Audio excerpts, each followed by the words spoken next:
Distinguished participants, esteemed guest speakers, Mr. Zawazawa, Mr. Freyes Lucio. It's my pleasure as co-chair of the Regional Forum for Sustainable Development to launch this roundtable on SDGs 9 and 17. As you know, these two SDGs will discuss the importance of partnerships for inclusive and sustainable digital transformation. Digital transformation, as well as information and communication technologies in general, are critical to accomplishing the Sustainable Development Goals. Of the 17 SDGs and 169 targets, hardly any are detached or completely detached from the impact and from the potential of digital technology. Digital technologies foster economies worldwide. They shape global societies. In particular, collection, processing, and visualization of data are key in measuring the progress made in implementing the SDGs. They are key to promote evidence-based political decisions. My own country, Switzerland, for example, has taken such an approach in digitalizing its voluntary national review, VNR process, through a tailor-made tool called SDG 2030. In a more general comment, I would say that the COVID-19 pandemic has stressed the potential of digitalization in the health sector and in general. We should build on the learnings. We should carry success forward as we continue to build our societies back better. However, while digital transformation offers a hand in simplifying processes, facilitating the national and international comparability of data, and accelerating important developments. However, we need to drastically improve availability of SDG data worldwide. We need to continue investing in data and statistic systems, and we need to find common ground in regulating the use of data. Furthermore, we need to ensure that digitalization does not further widen the already existing gaps and aggravate inequalities. The RFSD, the Regional Forum on Sustainable Development, provides an opportunity to jointly reflect on the status of achievements of the SDGs and their targets. With only about 7 years left to meet these goals, the RFSD is a moment for decision makers and other stakeholders across sectors to exchange lessons learned, best practices, look forward and look on forward-looking policy actions that we need to accelerate progress and close any remaining gaps. Not only does the RFSD serve as a convening platform, but it will also provide a regional contribution to the high-level political forum on sustainable development coming up in July. This year's RFSD is a particular significance of the Agenda 2030, as it provides an opportunity to contribute to the SDG Summit, which will take place in September 2023. This will be the halfway mark of the 2030 Agenda implementation. Looking ahead, the Summit of the Future that will be held in 2024 will build on the SDG Summit to reaffirm our commitment to the 2030 Agenda and sustainable development as much needed priority in today's world. These summits, we hope, will boost their partnerships to access global challenges. And I'm thrilled to witness this roundtable, which emphasizes on taking a coordinated and systematic approach in bridging digital development gaps and challenges, given the indispensability of digital technologies in every domain of our life. This roundtable will thus prove very relevant to those different processes leading towards the summits that I mentioned. I look forward to the discussions, which I'm sure will provide important insights on how to accelerate the implementation of the 2030 Agenda. We need to give this agenda another push, and I thank you in advance for sharing your views and for the fruitful exchange that we will witness. Thank you so much. Back to you, Chair. Thank you very much for this statement. And we are looking forward to the SDG Summit and also reinforced message on the digital, hopefully with the Digital Day at the SDG Summit, which will definitely re-energize these efforts which we are also discussing today. So dear ladies and gentlemen, now it's my great pleasure to introduce Dr. Kosmas Zavazava, Director of the Telecommunication Development Bureau of the International Telecommunication Union.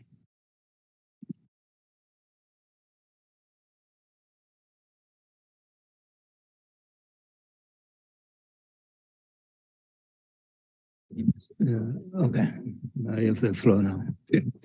Good afternoon, ladies and gentlemen. Thank you very much for inviting us to be part of this discussion.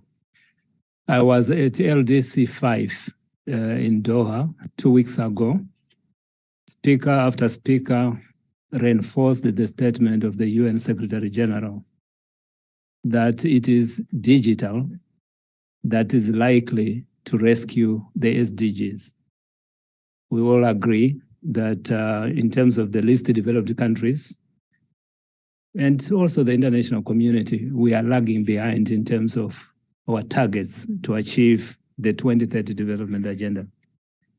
And with this, I would say, Mr. Ruby and Mr. Lucio, it is a pleasure to share the panel with you, and good afternoon.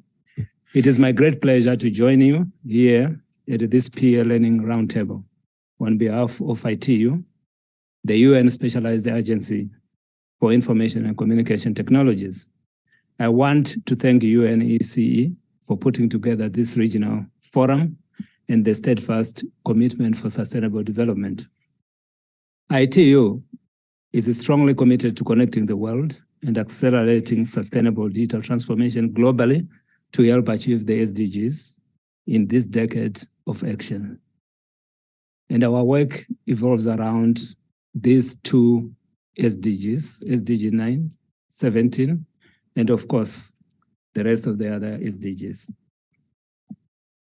Over the past decade, the connectivity challenge has become more complex and demanding. Bringing everyone online is no longer enough.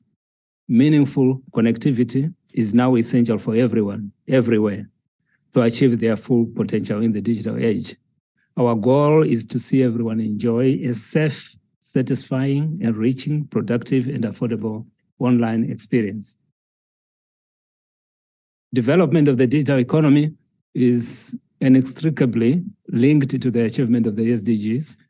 Digital transformation is to take place across the world society, from digitalizing economic sectors, digital public infrastructure, building innovation ecosystems, creating digital government, developing digital public platforms, just to name a few. ITU's Telecommunication Development Bureau, through, among others, impactful partnerships, actively develops programs that help countries, nature-enabling policy and regulatory frameworks, build their capabilities in innovation and entrepreneurship, accelerate the impact of their digital ecosystems to ultimately help unlock their digital potential. Let's look at connectivity in the regions in this light. ITU studies show that in the CIS region, an increase of 10% in fixed broadband penetration would yield an increase in 0.63% in GDP per capita. And an increase of 10% in mobile broadband penetration in the Europe region would yield an increase of 2.1% in GDP per capita.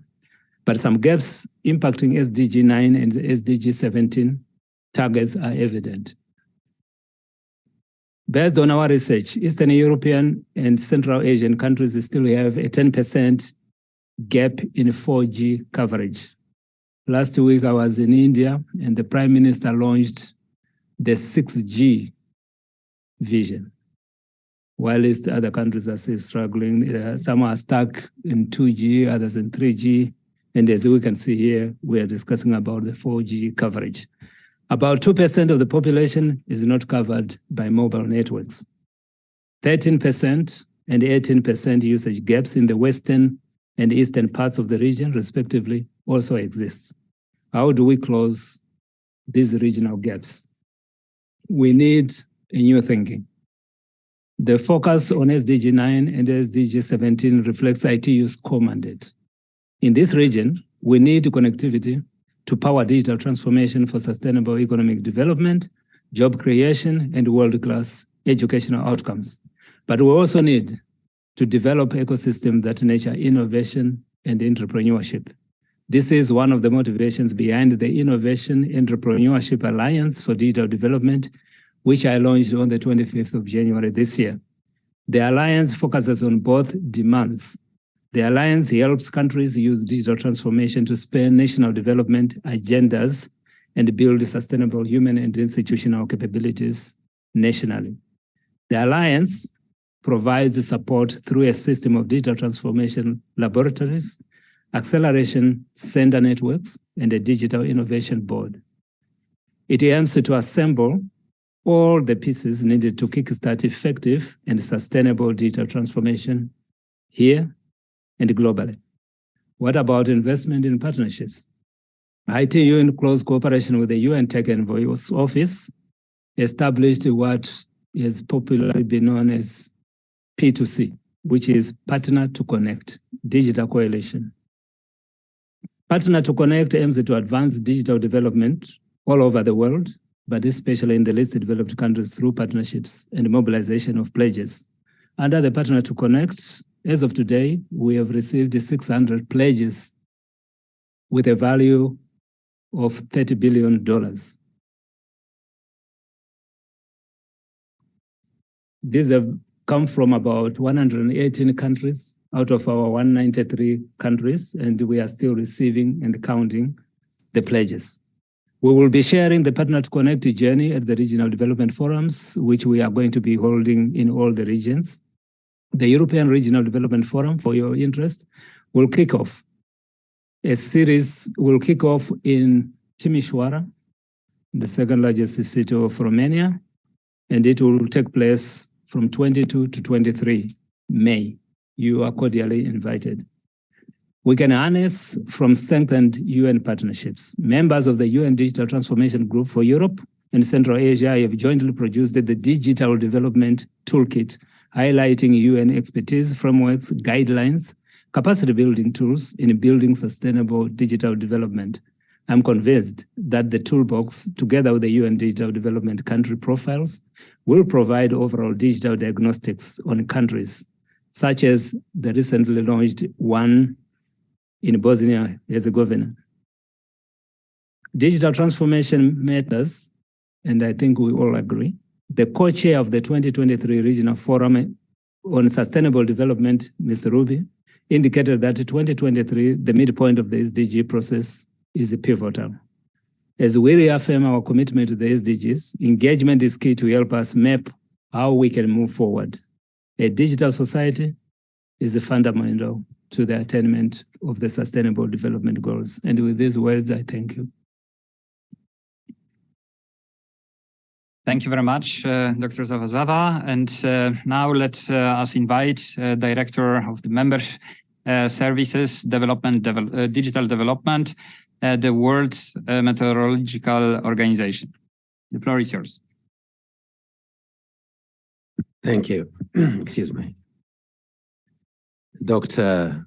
Zawazava, who I haven't seen for some time, Dr. Rudi, the co-chair of the Regional Forum on Sustainable Development, colleagues, distinguished guests, and ladies and gentlemen. On behalf of the World Meteorological Organization, I'd like to extend our warmest greetings to you, all attending this meeting. Well, first of all, having chosen WMO as the venue for this event, but secondly, for being part of a very important agenda item, which is a digital transformation.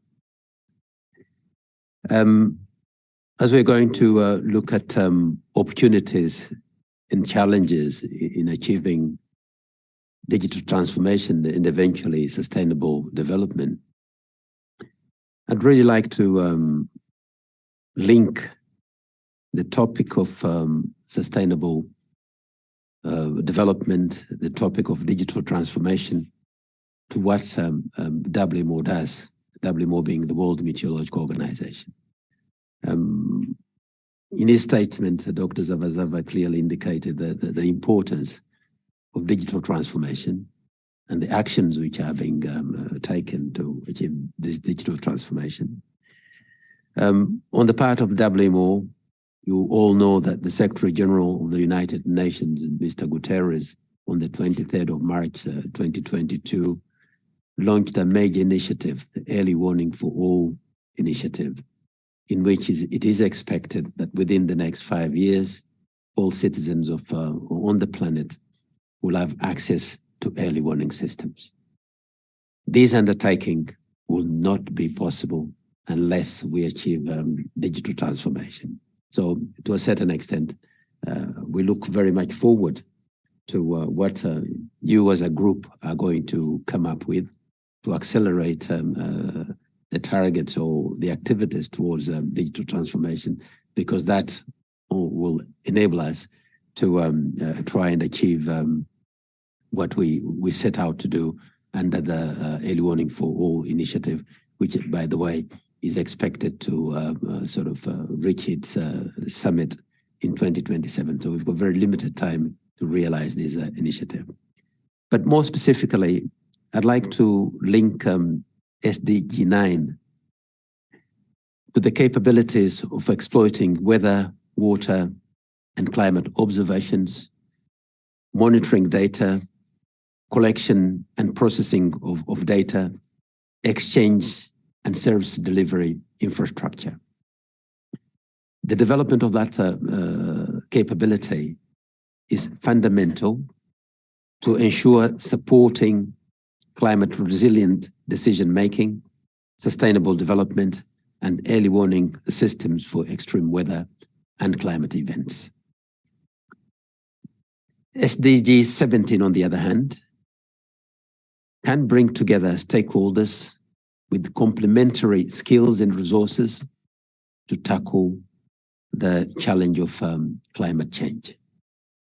Partnerships can support the development of infrastructure by facilitating knowledge sharing and helping mobilizing resources for sustainable development to support capacity development.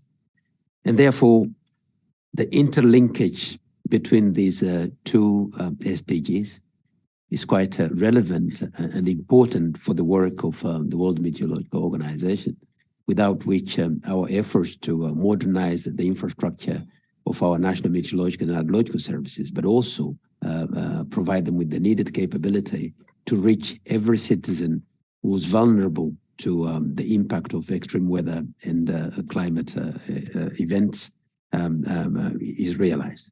So in concluding, I'd like to seize this opportunity to first of all thank ITU, who's one of the leaders of the pillars of the Early Warning for All initiative, for the collaboration you've been extending to us in trying to realize this major challenge, but also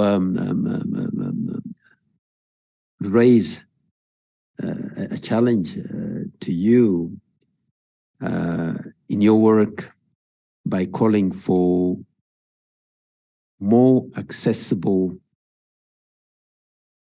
use of technology of not only communicating weather and climate exchange, but for enabling, creating enabling environments where people can use these digitization or the digital technology development to promote innovation and possibly transformation. And so with that, I greatly wish you success in your activities, your deliberation today. And I look forward to continuing engaging, and I have my colleague Cornelia engaging with the work of the Regional Forum on Sustainable Development, because as I said earlier, your developments, your achievements are going to contribute considerably to what we do here at the World Meteorological Organization. Thank you. Thank you very much, and please let me thank to all of you for these messages. I think we got a lot of inspiration for all our discussions and the series of different interventions. We understand that your agendas are very busy, so please feel free whenever the time comes to go to your obligations. And we will be going into our work. And the agenda for today is very busy. However, before we are going into the next block, which is very special, because of this that we want to, before discussing some things on the infrastructure, innovation, first to focus on the digital inclusivity. And this brings us to the two keynote speakers who has kindly agreed to bring us the good news from the recent developments in New York from the Commission on Status of Women, which was focusing on the technology and on the inclusiveness and how digital development can be further driven by also those approaches.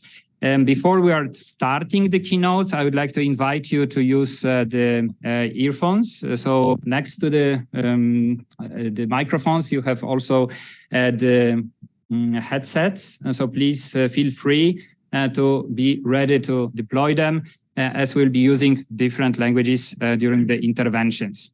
So thank you very much, colleagues, for being with us.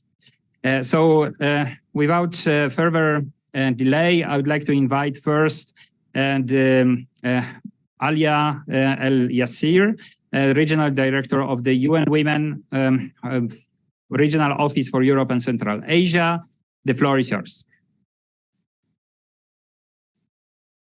Okay, great. Thank you very much. And thanks to all the co-organizers for this roundtable, and UN Women is a happy contributor here. We are here to focus within the context of the Regional Forum for Sustainable Development to look at a progress in relation to the Sustainable Development Goals. And it is of concern that according to current estimates, if we continue at the current rate of progress, it will take us 300 years to close gender gaps. And as has been mentioned in the opening, digitalization can be an accelerator or a savior of the Sustainable Development Goals. But I think it's also very important to note that it can, if we don't pay attention, entrench existing inequalities and leave many women and girls behind. And that is why the Commission on the Status of Women, the 67th session that was held this year, did focus on innovation, technological change, and education. It included, for the first time in 3 years, in-person attendance. And so we were really excited to see 7,000 people come to New York. This included 4 heads of state or head of government and 116 ministers. So it really gives a global vision to the issues.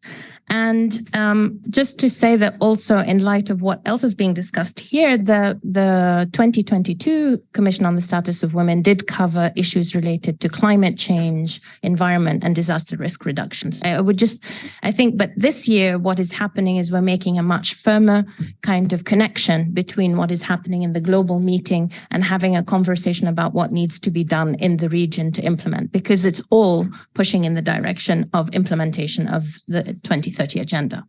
So the agreed conclusions, and it was very difficult. I was there in the room. It was until 4 a.m. that they came to the agreed conclusions. There were tough negotiations.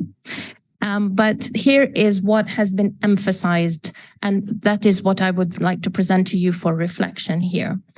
That we must develop digital tools and services to address the needs of all women and girls across sectors and geographies throughout their life course.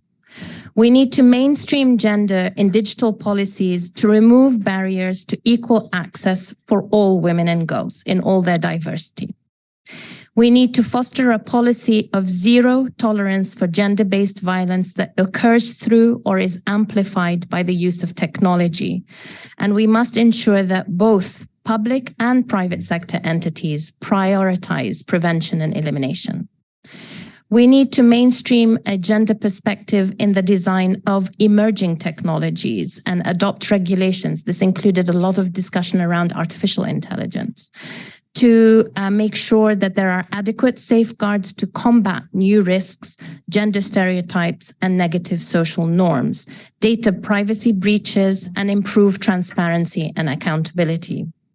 We need to promote policies and programs to achieve gender parity in emerging scientific and technological fields and create supportive workplaces and education settings, because there was a lot of discussion about how hostile it can be for women and girls. And we need to develop gender-responsive innovation that challenges those gender stereotypes and negative social norms. So this is in a nutshell what the agreed conclusions emphasize for us all. And as the UN Women Executive Director highlighted at 4 o'clock in the morning at the end of the Commission on the Status of Women 67th session, that these agreed conclusions do present a vision of a more equal world. But now the challenge is to translate that vision. So we have to transform these recommendations into practical actions at the regional and national and local levels as part of development agendas that include governments, private sector, civil society, and very importantly, young people. So the spirit of partnership is key. And on this note, I would like to say that, the Commission on the Status of Women happens every year, but we also have a global multi-stakeholder initiative, which is called Generation Equality, in which ITU and also the government of Armenia are action coalition leaders on the topic of innovation and technology for gender equality. And this is an action coalition that brings together all these multiple stakeholders, international organizations, governments, private sector, civil society, regional organizations, to really push the agenda forward. So I think it creates wonderful opportunities to carry these agreed conclusions from the CSW into the work of this action coalition and to bring more partners on board. And I just want to stop here because I know that the time is tight, but happy to answer any questions that may come up on the CSW or this Generation Equality Initiative. And to really address also, because why Generation Equality is important, because it tackles the important topic of financing and investments. And almost $250 million were committed under this action coalition. And I think that is where we need to start on these existing commitments that have been made. And they are global in nature, but the ECE region is very, very well represented in this initiative across the different action coalitions, but particularly in this area. So now is the moment to move into action. Thank you very much. Great, thanks a lot for providing us this not only vision, but also this what we have to do next. And it's our great pleasure also today to be joined by the Deputy Minister of High Tech Industry of Armenia, His Excellency Gevorg Mantasyan. And now I would like to invite him to take the floor. I understand that you will be speaking in Russian. So please feel free to use the headset. No, that's the wrong information. I'm not planning to speak in Russian. Actually, based on the agenda, I was expecting to speak before Ms. Alia Yassir, and seems there are a few things that need to be improved. So I'm speaking English, no Russian at this moment. Usually I'm using this language for communication with ITU. My speech is prepared in English. So thank you very much for the invitation. And by the way, my position is first deputy minister. Another thing to please also improve, to use on a future correspondence.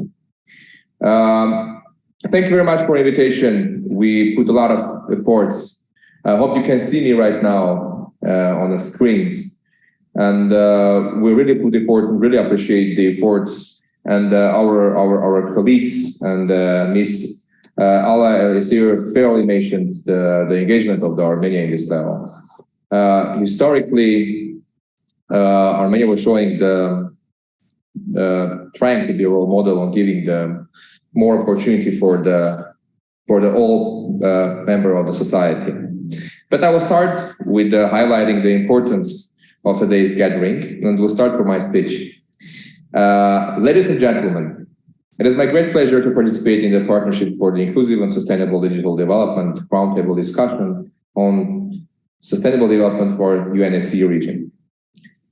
On July 1st, 2020, Armenia joined the global leaders in the Technology and Innovation for Gender Equality Action Coalition of the UN General Declaration Program, culminating in the Generation Equality Forum.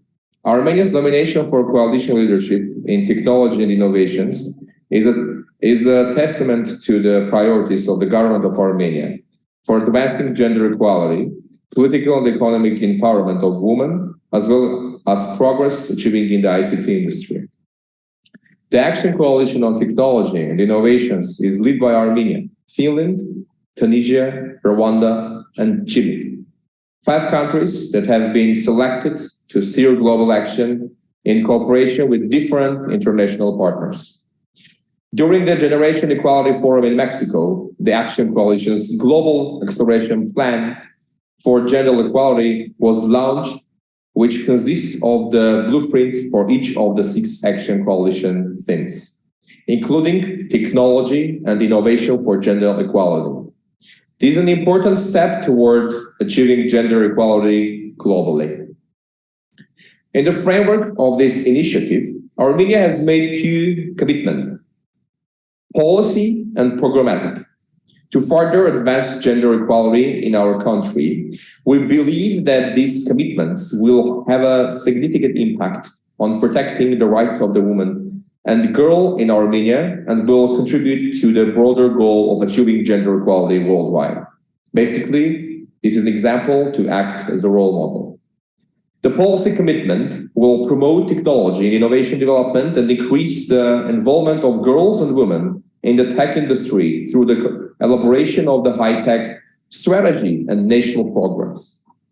The programmatic commitment consists of the 3 initiatives: Girls in Tech, non-formal training programs, and Technovation, which will develop digital skills of the girls and women in Armenia, facilitate access and use of technology and innovation.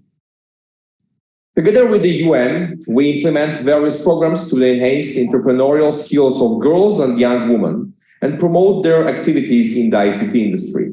One of the initiatives introduced by the UN to achieve this goal was the Acceleration 5, which provides training and the programming, business marketing, and business English to over 300 girls and young women across Armenia.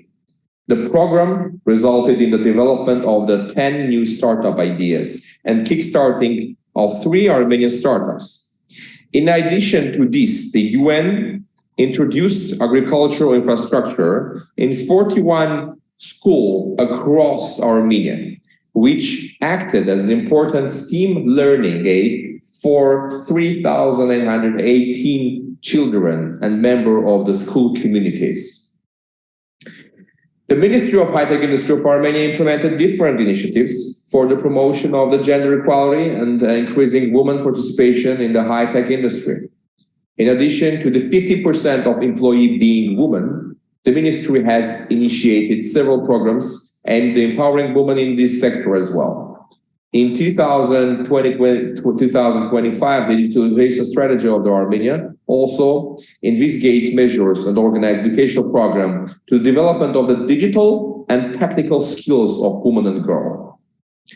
From Idea to Business Initiative, which is another program of the Ministry of High-Tech Industry, supports and realizes the innovation ideas and contributes to the development of the high-tech industry in Armenia. This program includes initiatives specifically targeted at women in tech. In the framework of the Higher Education Institution Private Sector Cooperation Program, which is another program of the ministry, IT specialization courses are empowered for the citizens of Armenia. In 2021, a total of 2,896 participants applied, in which 1,531 were women. In 2022, out of 791 graduates, 300 were women. And out of the 79 applicants, 568 were women. The program is being revised and increased the index of the women's participation The program is unique in the form of the target mid-level specification, specialists who went to scale up their knowledge and advance to seniority levels, as well as those who went to enter the high-tech market. By empowering women in the tech sector, the ministry aims to increase the number of women in leadership positions and, as such, entrepreneurs in Armenia. We believe this will open up the new opportunities for all the members of society. The ministry also supports startup technology companies with the female managers. In 2021, the share of such companies among the beneficiaries of the granted grant program were 16%. Furthermore, the ministry supports the participants of women in tech entrepreneurship competitions, such as the Technovation Girl in Woman program, which aims to empower young girls to become leaders and innovators in solving problems in their communities through technology and entrepreneurial skills. Since 2017, 2,552 schoolgirls with 510 teams and 511 mentors from all regions of Armenia have participated in the program. According to data from the first semester of 2022, the involvement of women in the field of informative technologies in Armenia was 43%, compared to 40% in 2021. We prioritize the role of women in advanced and high-tech ecosystem in Armenia and implement various programs to unleash their potential in the country. We appreciate all the partners in the region who supported our initiatives to reach these targets. We wish you good luck, and we are happy to contribute for the next achievements. Thank you very much. Thank you very much for your statement, and thank you very much for updating us on so many success stories from your country, and also the contribution to the other settings. So thank you very much also for your leadership in the international coordination, which we were just mentioning.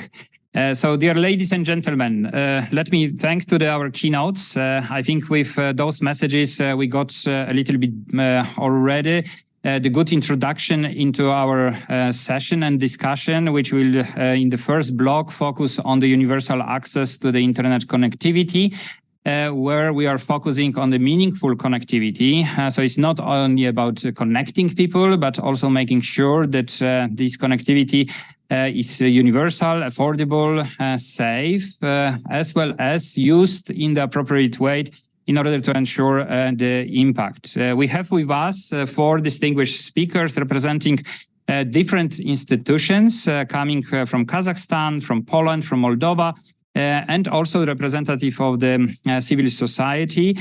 So let me dive into the first question, which we wanted to ask to all our stakeholders.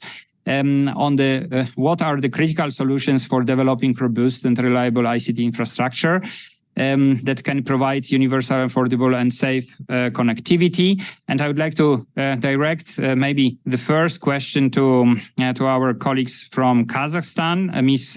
Gulnara Bukayeva, representative of the Ministry of Digital Development, Innovation and Aerospace Industry of Kazakhstan. So how new technologies can contribute to the universality and affordability of the connectivity? Over to you.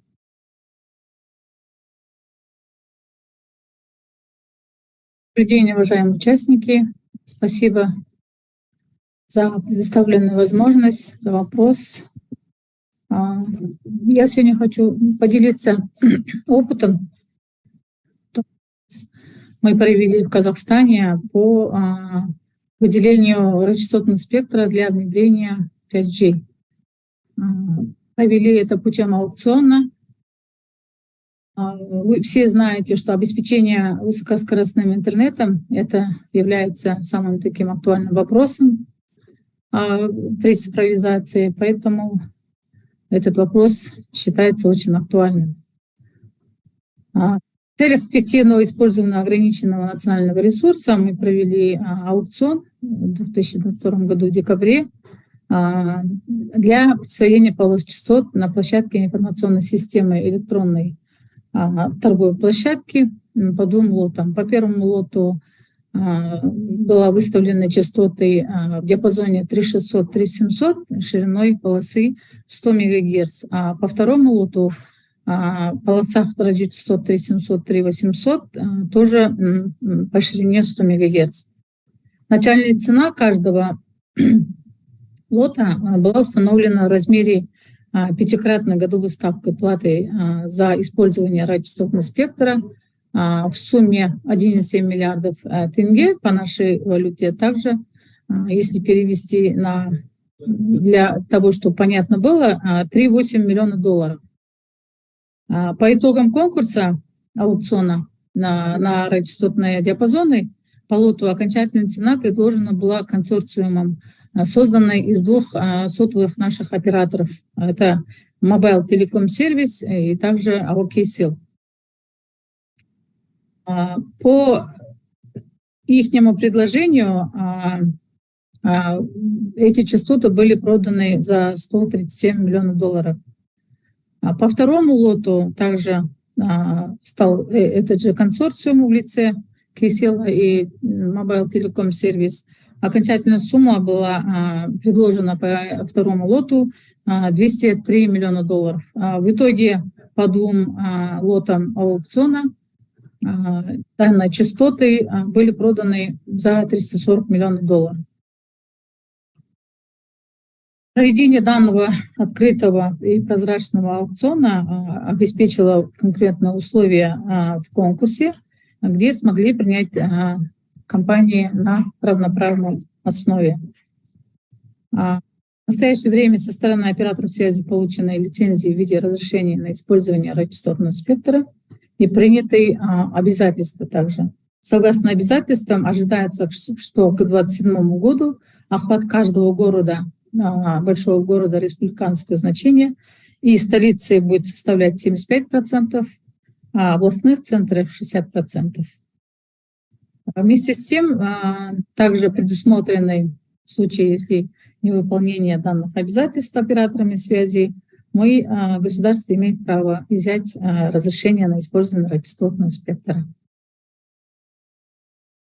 Спасибо. Thank you very much, and congratulations for this excellent move. I'm sure that many countries will be seeking also your reporting on what you have achieved so far. But now let me turn to our colleague from Moldova, Olga Tumuruc, head of the e-government agency, is with us. As you maybe know, Moldova recently won the best prize of the best digital solution at the WMO forum. Congratulations one more time. Could you tell us the key factor of the success of how the public digital services rollout can be ensured from your side, indeed to transform the connectivity into the meaningful one? Over to you. Hello, everyone. Thank you, first of all, for inviting Moldova to speak in this roundtable and to be present at the forum. It's a big pleasure for us to share the experience of Moldova, because indeed nowadays it is very important to act smart and to leverage at maximum the potential of the technologies.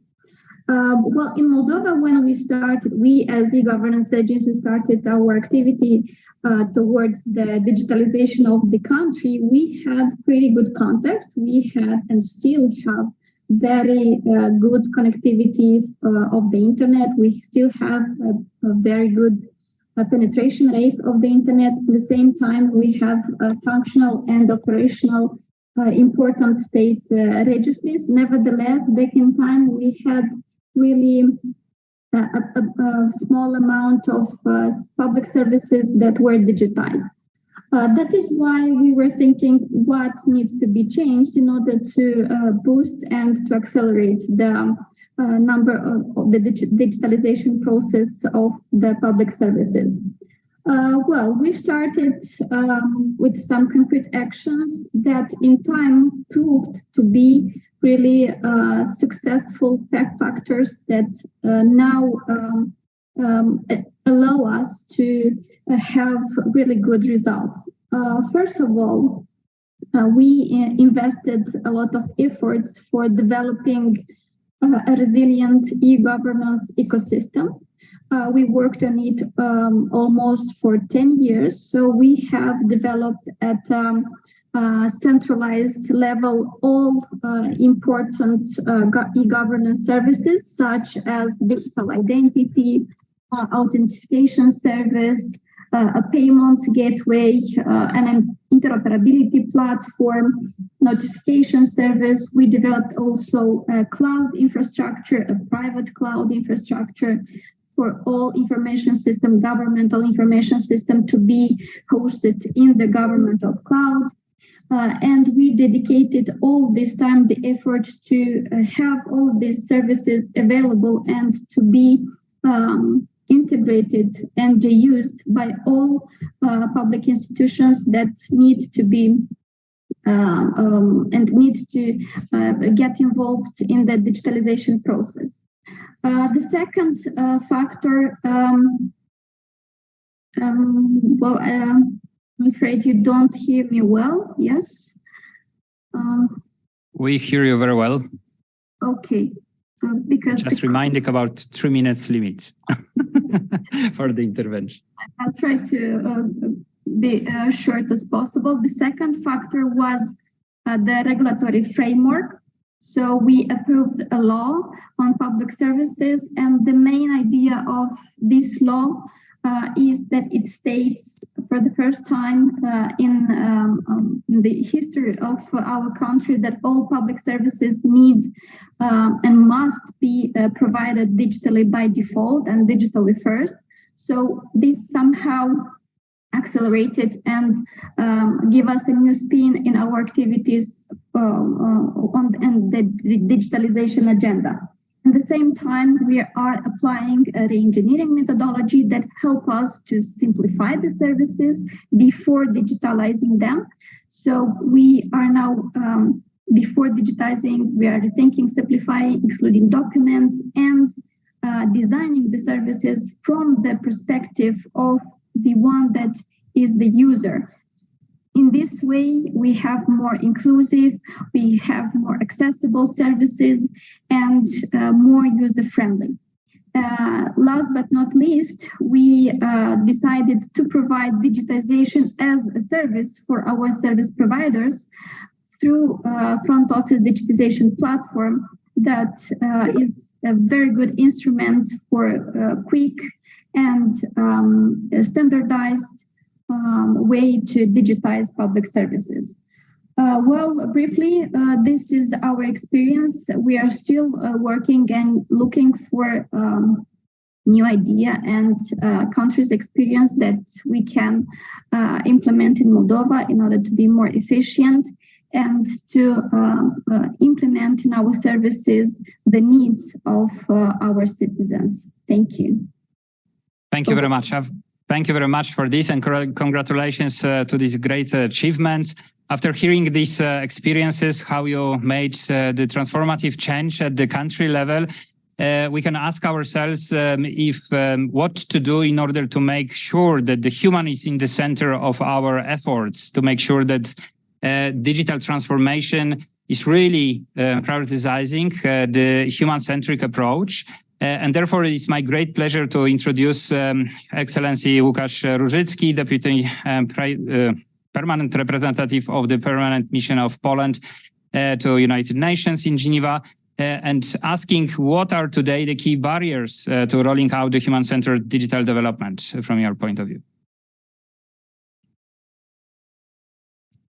Good afternoon. At the outset, I would like to warmly thank organizers for invitation and allowing me to bring to this honorable panel the Polish perspectives and rather perspective of diplomat, not a technical expert. So there are a number of barriers to the human-centered digital development. So due to time constraints, I will focus only on four most prominent one. And the first, it's not enough the multi-stakeholder cooperation. The different stakeholders, governments, private sector, civil society, academia, should cooperate more effectively, and to ensure that the interests of everyone it's heard and and the interests are met.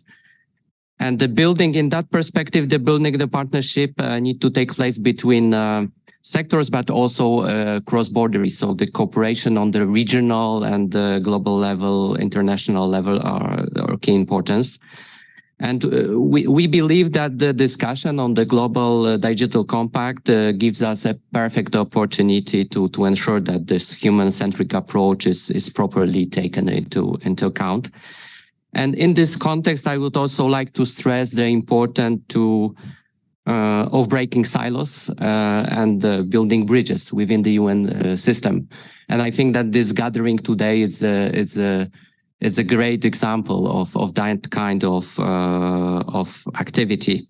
So that kind of actions are very important for Poland, and we are trying to promote them. So in this context, I would like to pay your attention to our recent initiative at the Human Rights Council, when the Poland presented the resolution on the good governance, which were focused on the nexus between human rights, good governance, and the new technologies. And this resolution stressed the importance of addressing the problem of different forms of digital divide, and recognize the new technologies can play a pivotal role in strengthening democratic institutions as well civil society. And also quite recently in New York, Poland led the work in the UNGA resolution on building global resilience through regional and interregional infrastructure connectivity, which focused on the importance of the digital cooperation. That was significant element of this resolution. The second barrier I would like to mention is the digital divide. So addressing different kinds of digital divide is crucial if you want to ensure the human-centric digital development. And in this, it is important to know that there are more than one digital divide, and we can observe different levels of access to the internet between women and men. We heard from the representative of UN Women how the women empowerment is important in the investment in the connectivity and digital development.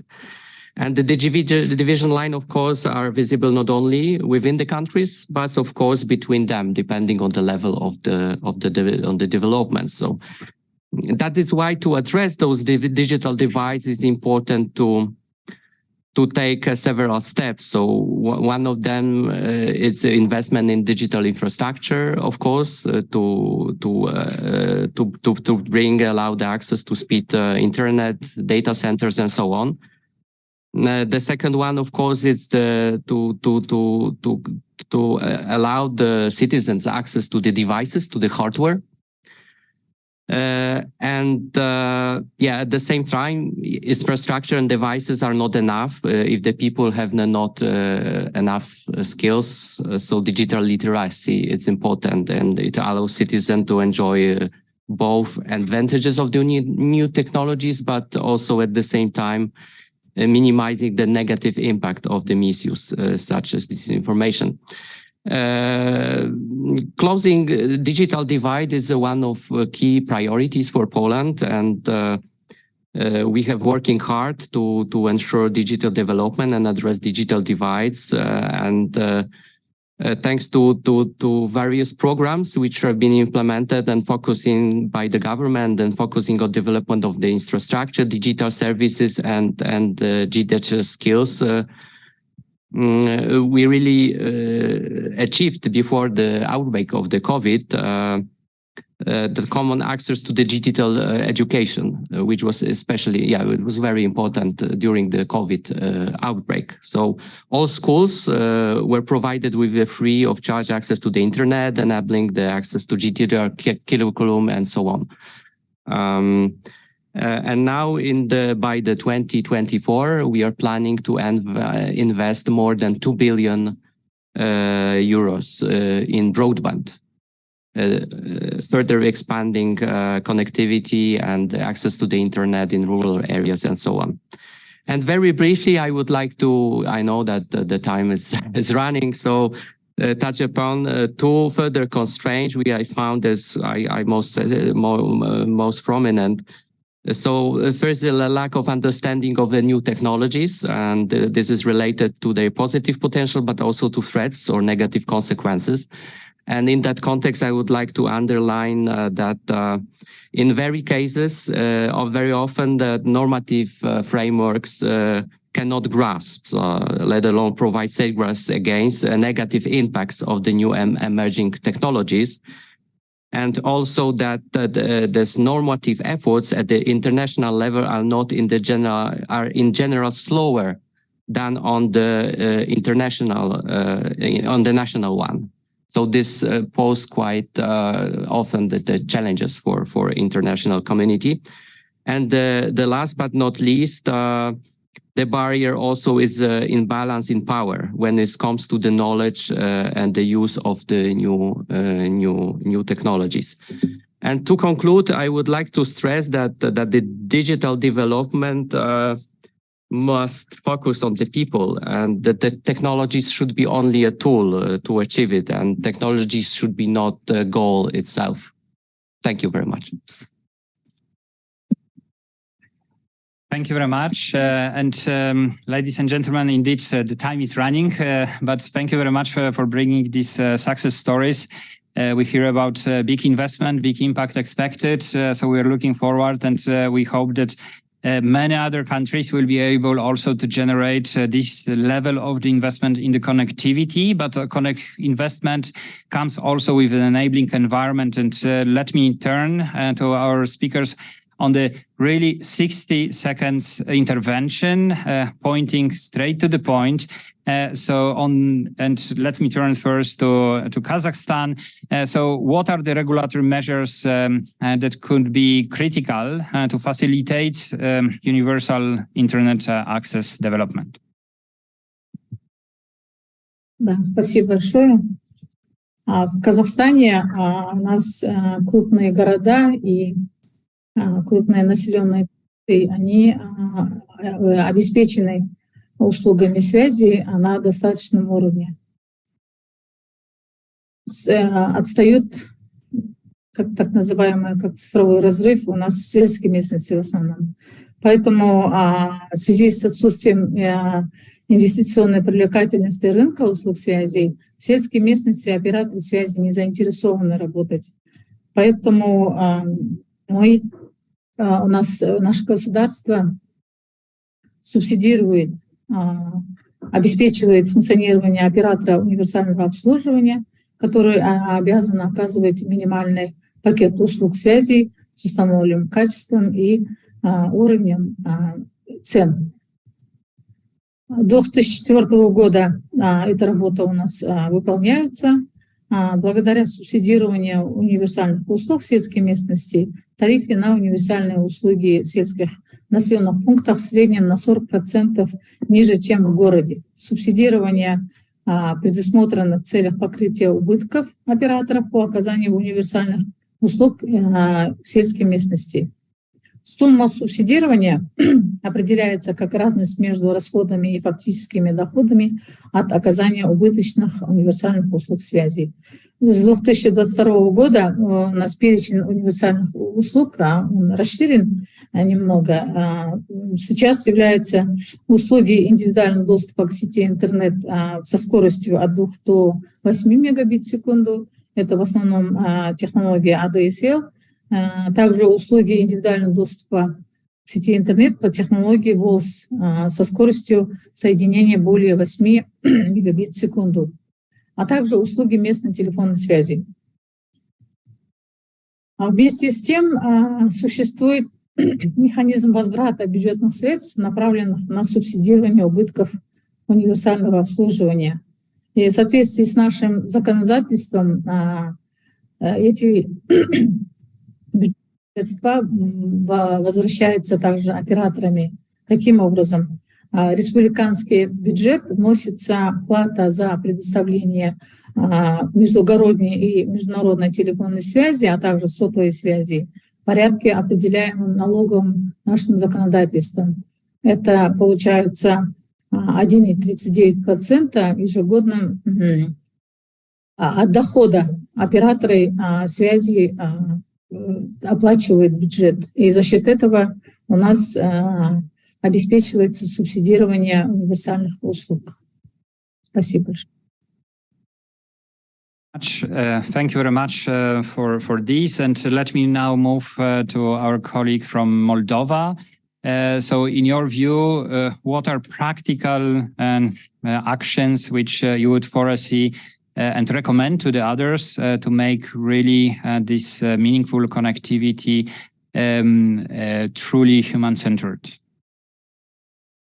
Well, we are suggesting to have developed and implemented re-engineering methodology. In our case, this worked very well because, as mentioned before, we are digitizing public services only after re-engineering them.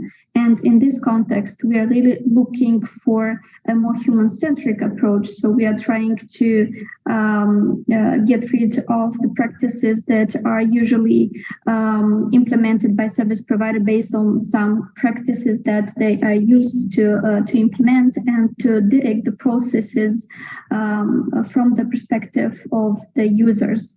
As I said, in our case, it worked well, and it's a very good argument in the process of the digitalization. And nevertheless, it is a very good possibility to modernize the service and to make it more flexible and make it appropriate to the needs of the current time and of the direct users of the services. In the same time, it is very important to have the national level an authority that will overview all this process.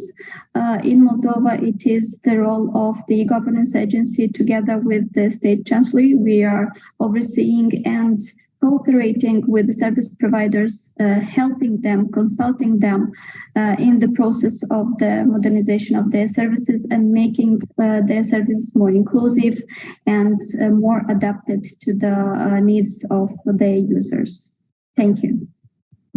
Great, thank you very much. So I would like to thank very much to all representatives of Kazakhstan, Poland, Moldova for bringing all those issues together from the point of view of those who are creating this inclusive digital access for all with the human-centric approach.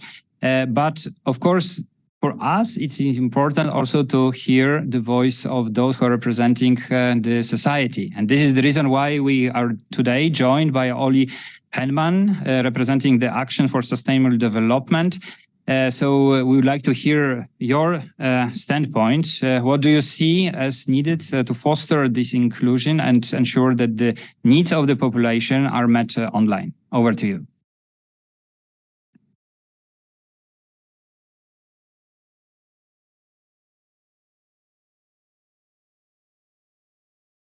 Okay, thank you very much. Thank you so much for this opportunity. We really appreciate it. I'm speaking on behalf of the Regional Civil Society Engagement Mechanism, and we've had some discussions already yesterday, as you know, as a group of civil society organizations. And I think this issue is very, very important to many of us. And I very much appreciate some of what's been said from the different member states that we've heard from, particularly some of the comments from Poland in terms of how different groups are being left behind and where those digital divides are still excluding many people. So we have two observations and two recommendations. The first one is indeed the importance of leaving no one behind. Digital technology, we believe, has great potential for participation and decentralization. It has the power to lower barriers and potentially substantially reduce inequality, but there is a need to provide stronger opportunities for digital inclusion at the national level, as we've been hearing, and to ensure direct support to those who are most marginalized. To bridge the digital divide, we need to ensure affordable infrastructure is available, but infrastructure is not the only barrier, as you know, to participation. We recommend provision of training for digital literacy, capacity development, particularly for older people and vulnerable groups. Secondly, in terms of digital civic space, we see that there's been, in a number of countries, digital restrictions placed on the actions of individuals and civil society groups. There's a practice of blocking and restricting access to independent and human rights information resources in a number of countries in the region. And in addition, we feel that technology is being used to limit activism and put pressure on activists. And this online intimidation would prevent partnerships across borders. Online harassment and bullying also takes place in a private setting, in the private sphere. And we know that during the COVID pandemic, women in particular have suffered disproportionately from online violence. At the same time, many countries lack sufficient regulation to prevent such practices. So adopting a scope of protective measures, also updating some of the existing legislation against harassment and bullying would be necessary to eliminate online abuses. And finally, the last two recommendations, one, maybe thinking ahead and thinking along the lines of some of what's been described, using the power of technology to really share frontline stories and to really bring forward the experiences of those who are so often left behind can be really, really powerful. And that's something that we as an organization have developed a new platform we called Zovu, which is precisely to bring forward frontline voices and potentially to bring funding also directly to those groups. And finally, the idea of a digital charter of some kind, because we know that the human rights that we all depend upon are not always brought up to date into the digital world. And so we think that there's space for looking at how a digital Bill of Rights could be brought together, perhaps at the UN, and that would be drafted with inputs from civil society to ensure that those rights are also protected globally. Thank you very much. Great. Thank you very much for this perspective. It's extremely important for us that we're combining these approaches of those who are really doing the work on the ground and those who are supporting to introduce also the corrective measures to represent and to make sure that this human-centric approach really means this what we expect as humans. So thank you very much for this intervention. And ladies and gentlemen, this brings us to the end of the first part of this panel. Because the second panel will allow us to dive into the two particular cases of the concrete action on the ground coming from the two countries, from Bosnia-Herzegovina. And please let me welcome with us Meliha Kovacevic, head of the Telecommunication Licensing Department from Communication Regulatory Authority of Bosnia and Herzegovina, who will present us the project on the establishment of the broadband mapping systems. Of course, for many of those who are dealing with the cables on the daily basis, it's something normal. For the others, it sounds like exciting project to build upon and to see how this can generate also additional value added for policy making, for the digital inclusion, and for many policy making to make sure that inclusiveness really means something to everyone. So let me hand over to you. I was reminded that we are really running late with the agenda. So that's why I would like to invite you to not to take longer than 5 minutes. Thank you. Over to you. Good afternoon, everybody. So, Your Excellencies, dear colleagues, ladies and gentlemen. So, my name is Meliha Kovacevic. Thank you for having me here. So, it's my honor and pleasure to speak as a representative of the Communications Regulatory Agency of Bosnia and Herzegovina. So, I have prepared some slides. Hopefully, oh yes. So we can see the slides. Yeah, great. So great. So as Jaroslav said, so I come from the Communications Regulatory Agency. We are a national regulatory body established back in 2000. We are responsible for the regulation of telecommunications and broadcasting sector. So we have been invited today to share experience on measures taking on improving internet connectivity, and particularly we shall speak today about our activities on establishment of a broadband mapping system. So I would like briefly to give some background to explain background of broadband mapping, what it actually is and why it is so important. I would like to share information on ITU technical assistance project that was implemented for us, and to conclude with some lessons learned. So we are all aware that digital transformation can be fully realized if high quality, secure access to communication network services is available, so at affordable prices for all. So therefore, we need to ensure that all policies and all investments in digital infrastructure should aim to ensure connectivity accessible to all and everywhere, to close the digital divide. So in achieving this goal, it is necessary to establish collaboration between all stakeholders, including policymakers and regulatory bodies. Speaking about state of the broadband access in Bosnia and Herzegovina, so we are aware that we are still lagging behind. So, for example, in 2021, 69% of the households had an broadband access. Speaking about representation of the speeds, we may see that majority of connections are still between 2 megabits and 10 megabits. So therefore, by joining Partner to Connect Digital Coalition, Communications Regulatory Agency made a pledge to develop and to improve regulatory framework that would provide incentives to invest in high capacity broadband, to promote competition, and to ensure secure access to high quality communication networks and services for all. So to achieve this goal, we have identified 3 measures. Measure 1 is to identify data on networks and services. Measure 2, second, to develop new and update existing regulatory framework. And measure 3, to monitor the implementation of regulatory obligations. So we have recognized the importance of establishing broadband mapping as a prerequisite for such an effective regulation. Broadband mapping can broadly be defined as digitized information system that gathers, structures, and represents georeference data about the reach or quality of networks and services.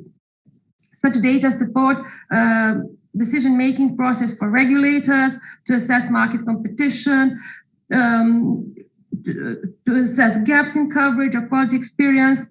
It's necessary for governments to allocate funds. It's necessary for operators to plan investments, and of course for citizens to decide and to choose the best service provider. So within this regulatory framework, European Union has years ago so defined the obligations and proposed measures on broadband mapping. So being aware of the importance of broadband mapping in order to overcome some shortcomings in our country, we have applied for technical assistance for ITU. So in 2021, the project under the title Enabling Environment for Broadband Mapping in Bosnia and Herzegovina was launched. In 2022, we have received 2 reports developed by ITU and ACOS experts from the regulatory agency of Slovenia. The first report gave us some recommendation ranging from policy and regulatory matters, proposals for collaboration with relevant institutions. The second report gave us some technical specifications covering areas including like IT resources, compliance with technical standards, and all other, let's say, technical details. So within the project, a number of meetings with different stakeholders have been organized. It's very important to receive institutional support. Once when you have it, it's easy to project and to define all technical specifications. So we have learned throughout the project that it is very important to follow the roadmap. When establishing roadmap mapping, there are a lot of decisions that need to be taken about technical specification. Then it's not just to set up a project, you need to perform successful management of the project. So we can conclude, we are very thankful for the information we have gathered through the project. So really recommendations given by ITU experts provide significant support to CRA in implementing this roadmap mapping project. We are currently in the process of implementation of our initial, let's say, GIS model. So we still have a lot of work to do ahead of us. And just to conclude, no, back. No, it's gone. It was not us. I think this was planned to be so. It was me. Just to conclude, so this project may really serve as a very positive example of knowledge sharing between all stakeholders. Great, thank you very much, and warmest greetings to the Bosnia and Herzegovina. And congratulations on the progress made, and a lot of inspiration for the other countries. Because these data maps, of course, they're providing, as I mentioned, a lot of opportunities for the policy making, not specifically related only to the infrastructure development, but also to the public policies, education, health system, and many others. And now let us move to Kyrgyz Internet Society. Mr. Talant Sultanov is today with us, and he will share with us the experience on building community networks to connect remote mountains, villages, and anchor location schools, as well as provide examples how innovative ICT-based solutions and emerging technologies can be leveraged to support governments in mitigating environmental risks and the challenges, what will be in fact the transition to the next session already.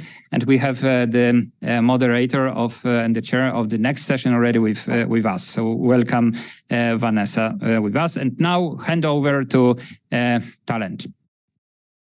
Thanks so much, Chair. It's a pleasure to be here, and I prepared some slides, and my presentation will be in Russian. So let me try to share my screen. I hope it's visible. Yes? We still don't see the screen, and I'm just taking the time to remind about the 5 minutes limit. So maybe I'll use the PowerPoint version instead of the PDF. Maybe that will be more convenient. Whatever works for you. Okay, that's good. Share. Can you see it now? We can see the slides very well. Excellent. Thanks so much. Добрый день, уважаемые коллеги. Очень рад быть на сегодняшнем форуме. Мы хотели поделиться опытом Кыргызстана. Давайте я сразу перейду к основным слайдам. Я думаю, для данной аудитории не надо объяснять, почему Центральная Азия важна в глобальном плане, поэтому я хотел перейти к этому слайду. Вот Центральная Азия, она считается регионом, не имеющим доступа к морю. Также здесь есть горные страны, есть страны, которые double landlocked, как Узбекистан. И поэтому все это делает цифровое развитие в наших странах очень сложным. Более того, один из экспертов назвал наш регион еще и sanctions locked. То есть мы соседствуем с странами, которые сейчас под санкциями, и поэтому получить доступ к интернету становится намного сложнее, чем, скажем, в других регионах мира. Что можно сделать, чтобы эти вызовы решить? И я хотел некоторые примеры здесь привести, и также, так как наш круглый стол называется «Партнерство», указать, как мы в партнерстве с другими стейкхолдерами развиваем цифровую ситуацию в Кыргызстане. Самое первое – это, конечно, понять, насколько существует проблема, насколько она острая, и есть инициатива называется ГИГА, совместная между ITU и ЮНИСЕФ. И в рамках этой инициативы была создана карта, где все школы Кыргызстана были отмечены, и отмечено, какой есть интернет. Также были отмечены школы, где совсем нет интернета.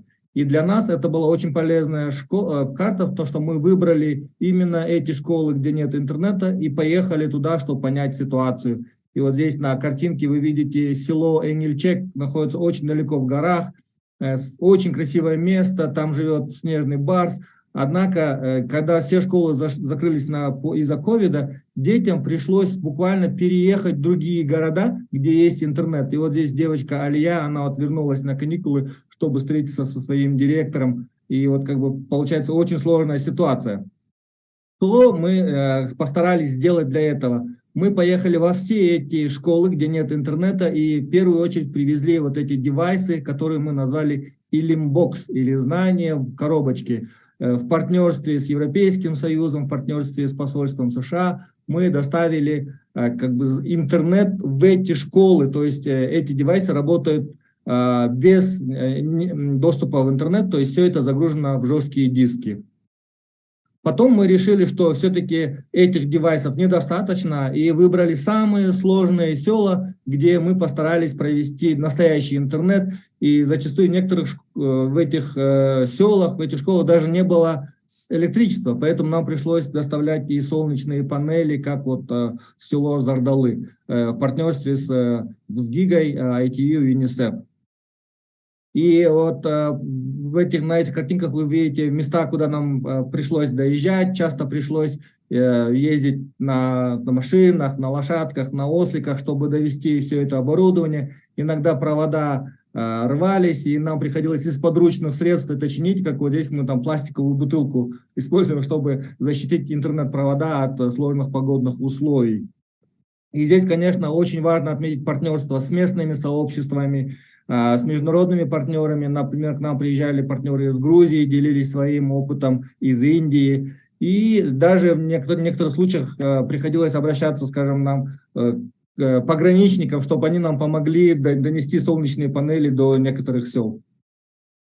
Далее, если даже интернет есть в этих селах, не всегда есть девайсы, то есть наличие компьютеров или лэптопов очень минимально в домохозяйствах, и в основном люди используют смартфоны. И мы как бы сделали такой клич, попросили людей передать свои неиспользованные смартфоны, и в этом случае отозвалась, например, один из примеров, член-корреспондент Кыргызской академии наук, и мы этот девайс передали маленькой девочке в селе Энгельчек, и надеемся, что эта девочка Раяна тоже вырастет и станет членом-корреспондентом академии.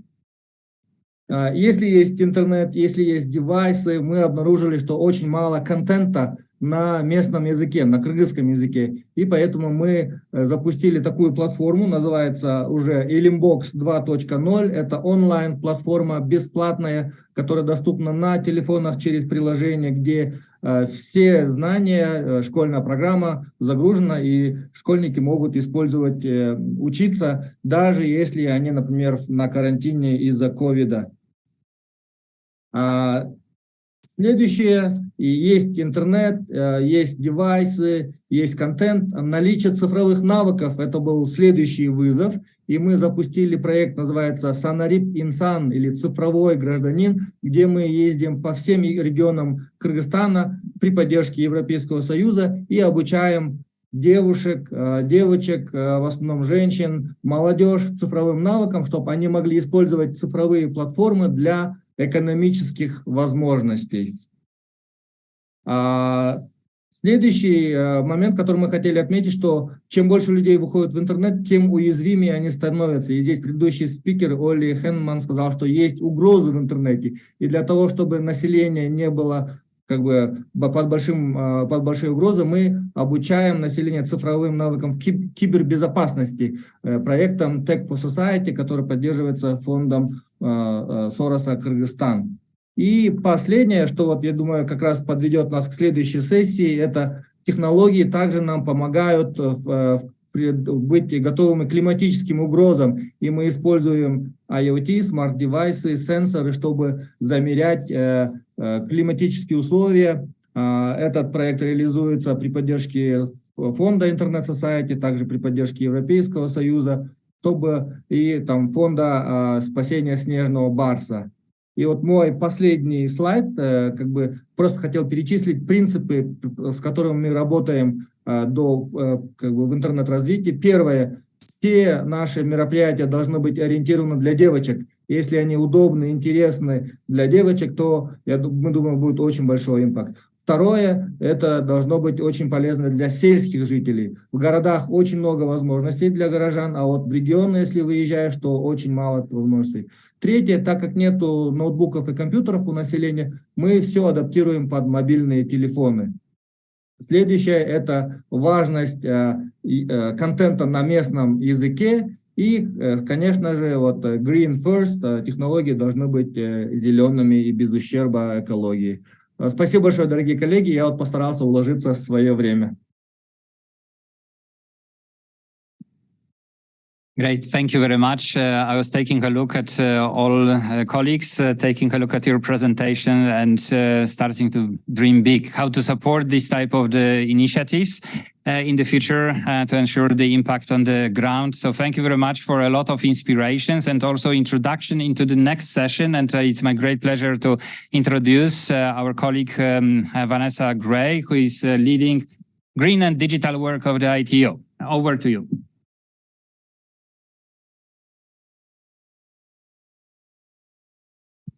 Thank you very much, Jaroslav. I was going to say that is a perfect transition. So I'd like to welcome you to the second part of this event with the topic now on green and digital. And we're going to talk about sustainable digital transformation and digital transformation for sustainability.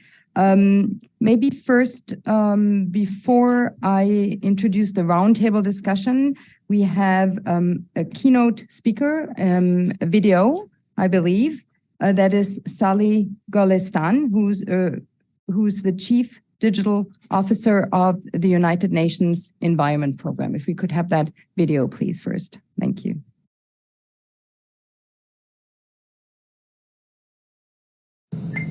Good evening, good afternoon, good morning, everyone, and thank you very much for the opportunity to speak to you today.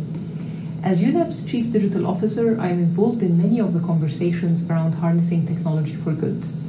And I'd like to focus today on two dimensions that I think are missing from most of these conversations. The first one is the need for digital transformation to be sustainable by design. It's essential to minimize the environmental impact and footprint of technology, including energy use, greenhouse gas emissions, but also water consumption, toxic chemicals, and e-waste.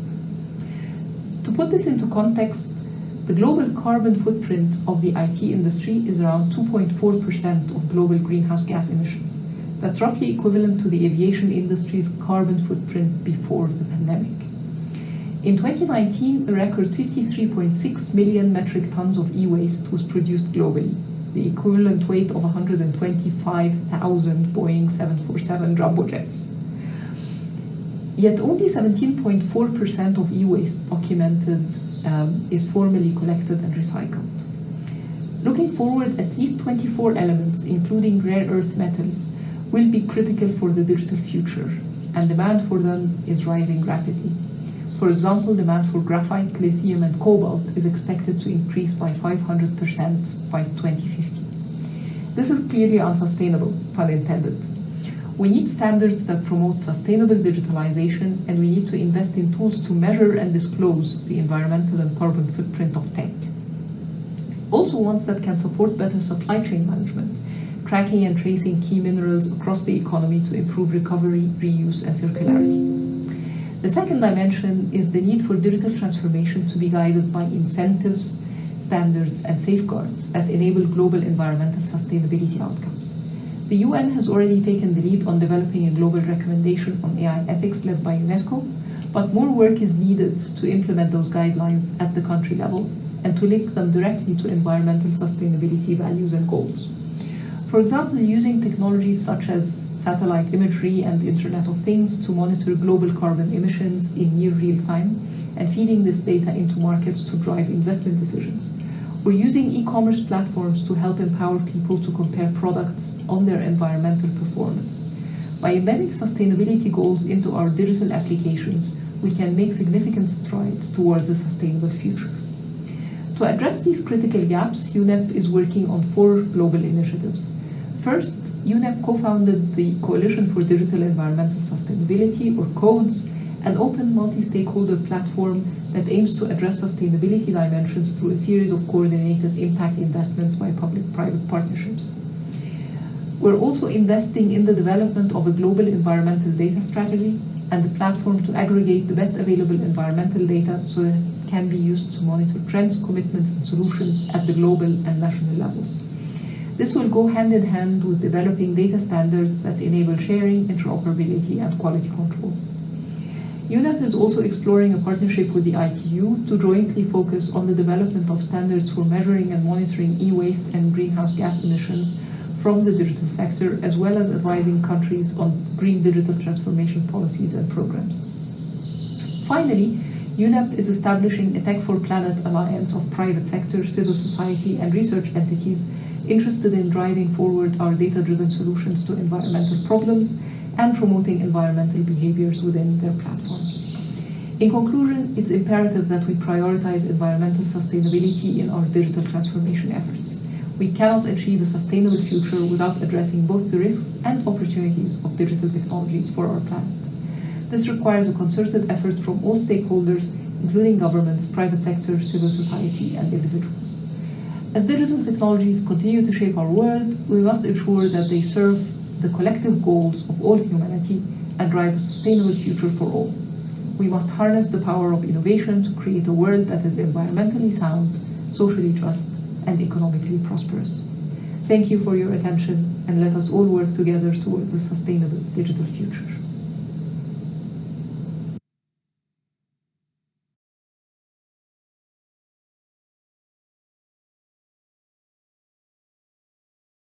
Okay, thank you. Yes, so excellent overview, of course, and also highlighting the importance of different stakeholders are working together. And we've also already heard here ITU and UNEP are working very closely together on this topic, because when you talk about green and digital, these are, of course, 2 of the key UN organizations that will be involved. So here today, we've brought together a great panel of experts today to discuss how what we often call the mega trends of green transformation and digital transformation and how they are linked, how they reinforce each other, but also a little bit to talk about the steps that need to be taken and the opportunities that we have to ensure that this transition is successful.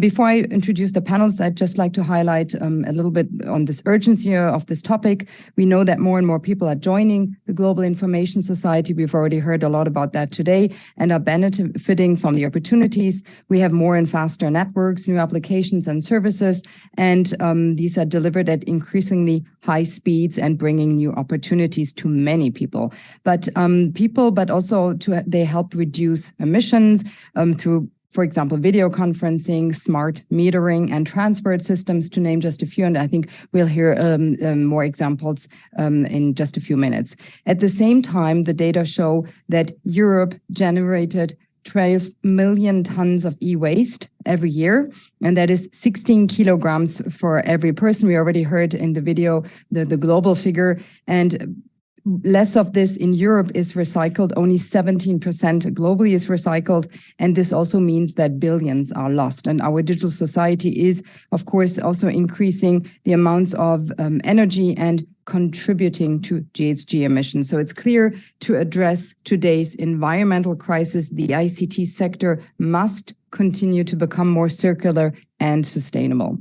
And effective policies and actions by governments are key here, also to address the critical raw material crisis. We just also heard about this, which is often, which is of strategic and political importance, given that although they exist in abundance, rare earths are difficult to extract. And here the EU passed the Critical Raw Materials Act to help the region be better prepared. So we are today looking back at over a century worth of environmental impact from our global dependence on coal, oil, and gas. And as we struggle to limit global warming to below 1.5 degrees, we need to look at the precious resources at play today and how these determine our future. But unlike coal, oil, and gas, we have an opportunity to get back precious resources after using them. And for this, we of course need the ICT regulatory community and industry to act together to make digital responsible. And with this, I would like to pass to the experts, the panelists. We have today with us Anne-Yvonne Billon, who is the Director of Economy, Markets and Digital at ARCEP, which is the French Telecommunication Regulatory Authority. We have with us Hugo Andrá Costa, who is the Executive Director of the Portuguese Space Agency. We also have with us Elias Iacovides, who is advisor on the digital aspect of green transition at the European Commission's Directorate General for Communication, Networks, Content and Technology, known as DG Connect. And finally, Umberto Modigliani, who is the Deputy Director of Forecasts of the European Center for Medium Range Weather Forecasts. So a very diverse panel to help us address not just greening with ICTs, but also greening of ICTs. And my first question I would like to address to you, Elias. Given the topic of our panel here today, maybe if you could just say a little bit more about what we're actually talking about. What is the green digital transformation all about, Elias? Thank you, Vanessa. Thank you for having me. I would like to congratulate the previous example from Kyrgyzstan, because that was the only one that mentioned actually a green transition as part of the digitalization. And I would like to call the previous panel speakers, if they are still around, to rethink what they talk when they talk about human-centered ICT. Because what we have been doing for many decades is to apply digitalization to improve economic dimension of sustainability. Recently, we also discovered that there is a social dimension, and that's why the human-centered is very much to bring the social dimension in front. But we have been doing nothing on the environmental dimension. And if human-centered would represent the three dimensions, fine, but we need to maybe redefine what human-centered means. Otherwise, we're actually focusing only on two dimensions of sustainability, and that is the economic and social. And many times we, DG Connect, where we have this super index, Digital Economy and Society Index, and name says it all. So far, what we managed to grasp as digitalization by design is the economic and some parts of social dimension. So what is green and digital transition, the twin transition as we talk about it? First of all, what it is not. Because many people abuse this term to say green transition and digital transition are more equal than the other transitions: political, demographic, health, energy, whatever. So it is not that those two are more equal than or more important than the others. It is all about their synergies. And when we look at synergies, what people mostly see and what journalists mostly see is their conflict. It's actually the pollution aspect that Sally was talking about. It's the e-waste. For me, that's more important than the energy consumption, which is 8% of electricity today, and that will only grow. And our projections are like 14% by 2030 of electricity. The carbon aspect will maybe plateau because mostly of this electricity, most of this will be renewables, but it's the materials that are not stopping to grow. And they are not recyclable. So what we need to do is to make sure that, and I'll talk about it later, that we need to make it more circular. So what I would like to say is, can we think again about digital compact? Is it really by design three-dimensional, or are we just throwing green here and there while the two dimensions prevail in the digital compact? So this is a call to say green and digital transition is about the synergies. It's about bringing the third forgotten dimension of sustainability, and that is the environmental one, into the design of digitalization, and to make digitalization in the service of sustainability in its all full scope, because we have missed that so far. So that's what the green digital transition is about. Now, I can go into granularity level lower. I don't think we have time because we're already late. So yes, it is about making the digital world more green, that is the footprint. And there we do there are a lot of actions that we work with UNEP and ITU, and ITU is very well aware and is producing a lot of standards on how to reduce and how to measure. But more importantly, that's where we have much better leverage, is to use smartly the digital for all these three dimensions. But we do not have science-based agreed target methodology yet. So there's the first ITU standard that was adopted in December of 2022. We are working on methods and guidelines, how to interpret and use it correctly. So soon there will be very concrete guidelines, how you can use digital and have also positive environmental effects. Because at the moment, we only talk about potentials, about estimates, about what could be done, but we are not realizing that potential because we don't know what to measure and how to keep digital within the positive space of contribution, because very quickly digitalization can turn into a nightmare through rebound effects and through too many gadgets around that do not actually serve the purpose. So I stop here. Just to say one thing, that if I had to choose one area where digital can make the biggest difference, is it energy, is it mobility, is it buildings, is it agriculture? I would select circular economy. The silver bullet for digital is to enable circularity of our economy, because the non-circularity of our economy is the biggest driver of climate change and biodiversity loss and natural resources. Thank you. Thank you very much, Elias.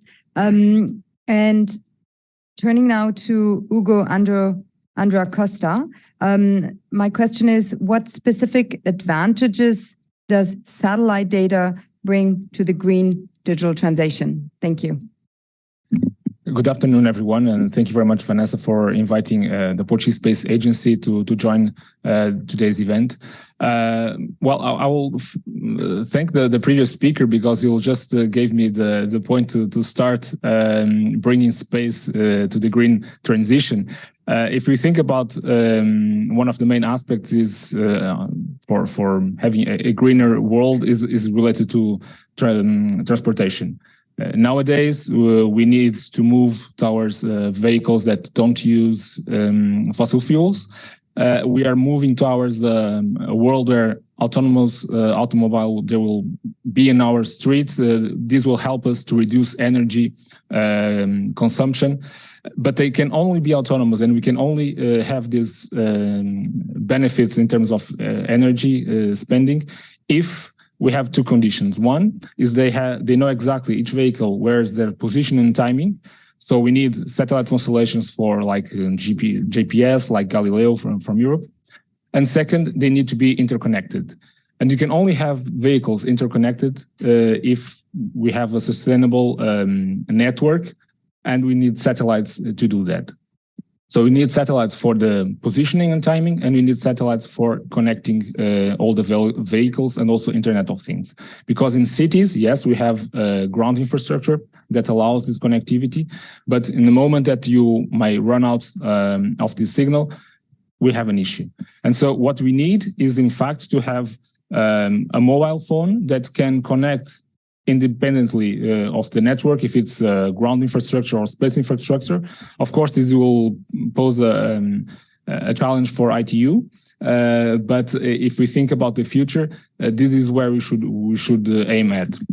And therefore, it's important constellations like what the European Commission is now proposing with IRIS, Internet connectivity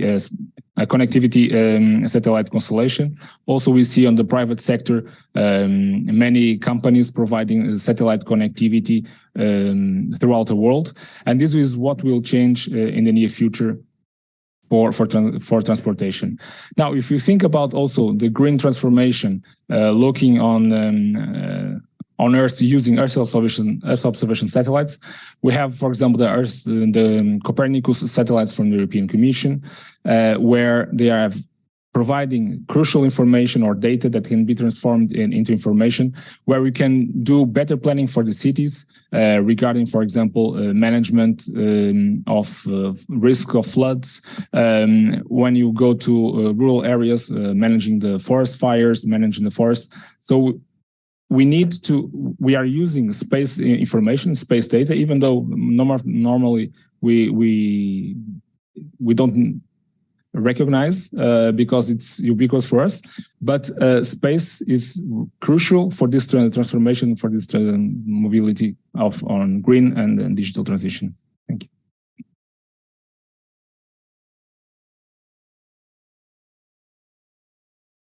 Sorry, it's taking, there we go.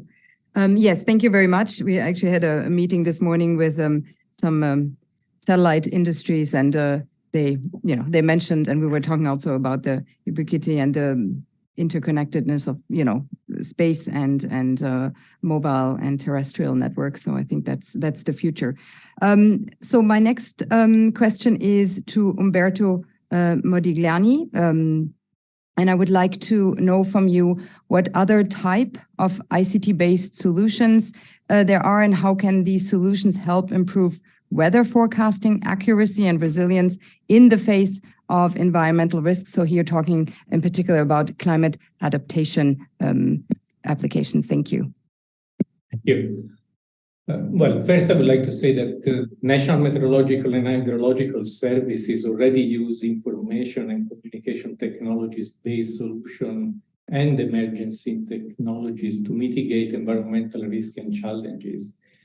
And as some of you, the early warning system that is developed by National Meteorological and Hydrological Services already use a combination of radar, satellite, weather station data that observe the Earth and deliver early warnings of extreme weather events with the help of quite advanced ICT solutions like the use of supercomputers and forecast models that are making use of the latest scientific advances.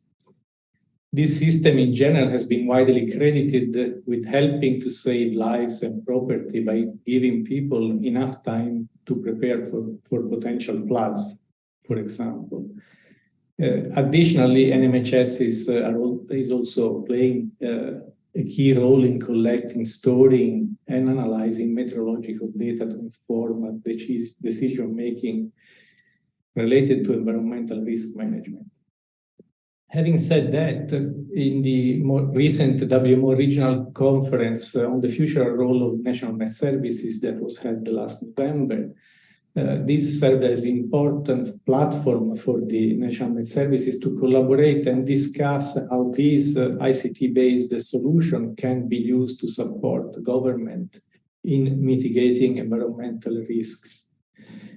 But I think it's important to realize that this can only be achieved if governments that play an important role in supporting NMHSs help them in leverage the ICT-based solution and emerging technologies by providing financial resources and technical expertise, and by investing in research and facilitating collaborations between the private sector, public sector, and research organizations, and in general, creating awareness campaigns to promote sustainable development.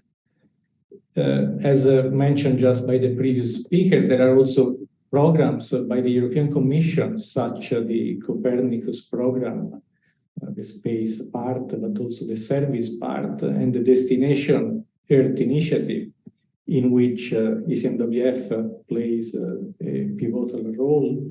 And these are quite instrumental in the future to enable sustainable development.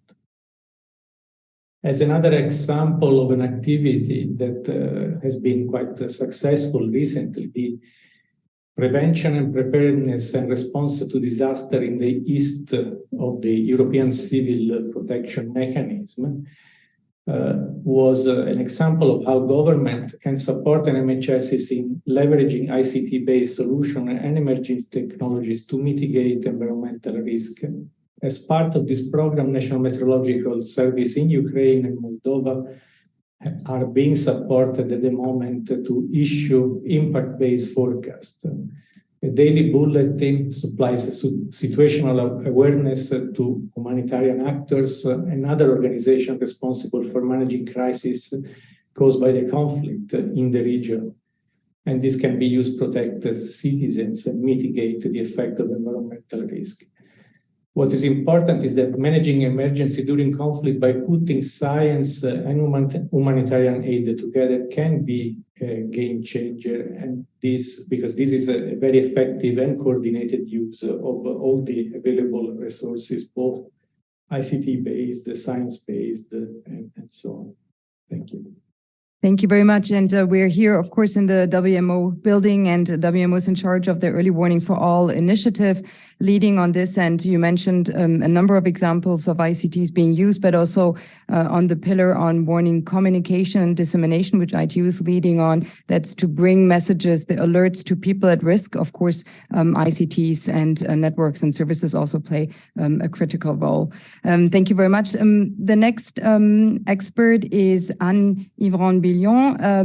I think you will have to leave after your intervention. So very quickly, two questions to you. This is on the role that the ICT regulatory community can play, of course, from the point of ARCEP, in protecting the environment, and that the regulatory agencies on the environment can play themselves. But also, maybe if you can say a little bit about the kind of data that regulators can collect to monitor and manage. For example, we're talking about e-waste, but other environmental issues also. Thank you. Merci beaucoup. Je vais m'exprimer en français. D'abord, merci pour cette invitation, ce qui me donne l'opportunité de présenter la démarche du régulateur français des télécoms et ses travaux pour un numérique soutenable. Alors, pour répondre à vos questions, ça a été évoqué dans les interventions précédentes, mais on a conscience évidemment que le numérique est un levier important pour améliorer la sobriété dans d'autres domaines. Mais il faut effectivement rappeler et s'interroger sur l'impact environnemental du numérique qui est appelé à croître avec l'augmentation très forte des usages.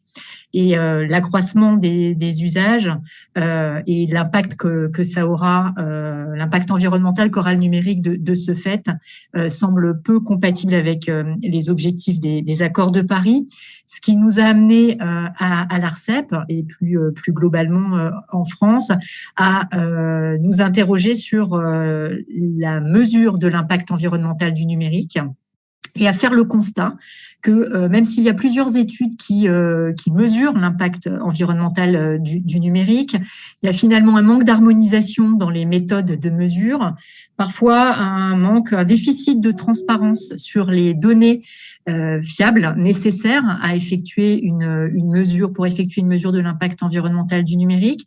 Et cette mesure, elle nécessite aussi des connaissances techniques pour avoir une mesure fine qui prenne en compte les différents volets, les différentes composantes du numérique, les différentes étapes du cycle de vie des produits du numérique. Et c'est valable pour tous les secteurs, bien sûr, cette remarque, mais ça l'est aussi pour le numérique. Et c'est en ça que, et je réponds à votre première question, il existe une forte complémentarité entre les agences environnementales, en France elle s'appelle l'ADEME, et les autorités de régulation sectorielles, et si on se concentre sur le numérique, les autorités de régulation des télécoms, donc l'ARCEP en France. La complémentarité, elle tient au fait que d'un côté, les agences environnementales, elles ont des compétences sur les techniques de mesure de l'impact environnemental, sur les méthodes, sur les différents indicateurs d'impact, et on parle beaucoup d'émissions carbone, mais il y a, et vous l'avez rappelé, beaucoup d'autres aspects, beaucoup d'autres critères d'impact à prendre en compte. On a parlé des déchets, on doit évidemment parler des métaux rares, des terres rares. Il y a un certain nombre de critères à prendre en compte au-delà de l'émission carbone. Les agences environnementales ont ces compétences.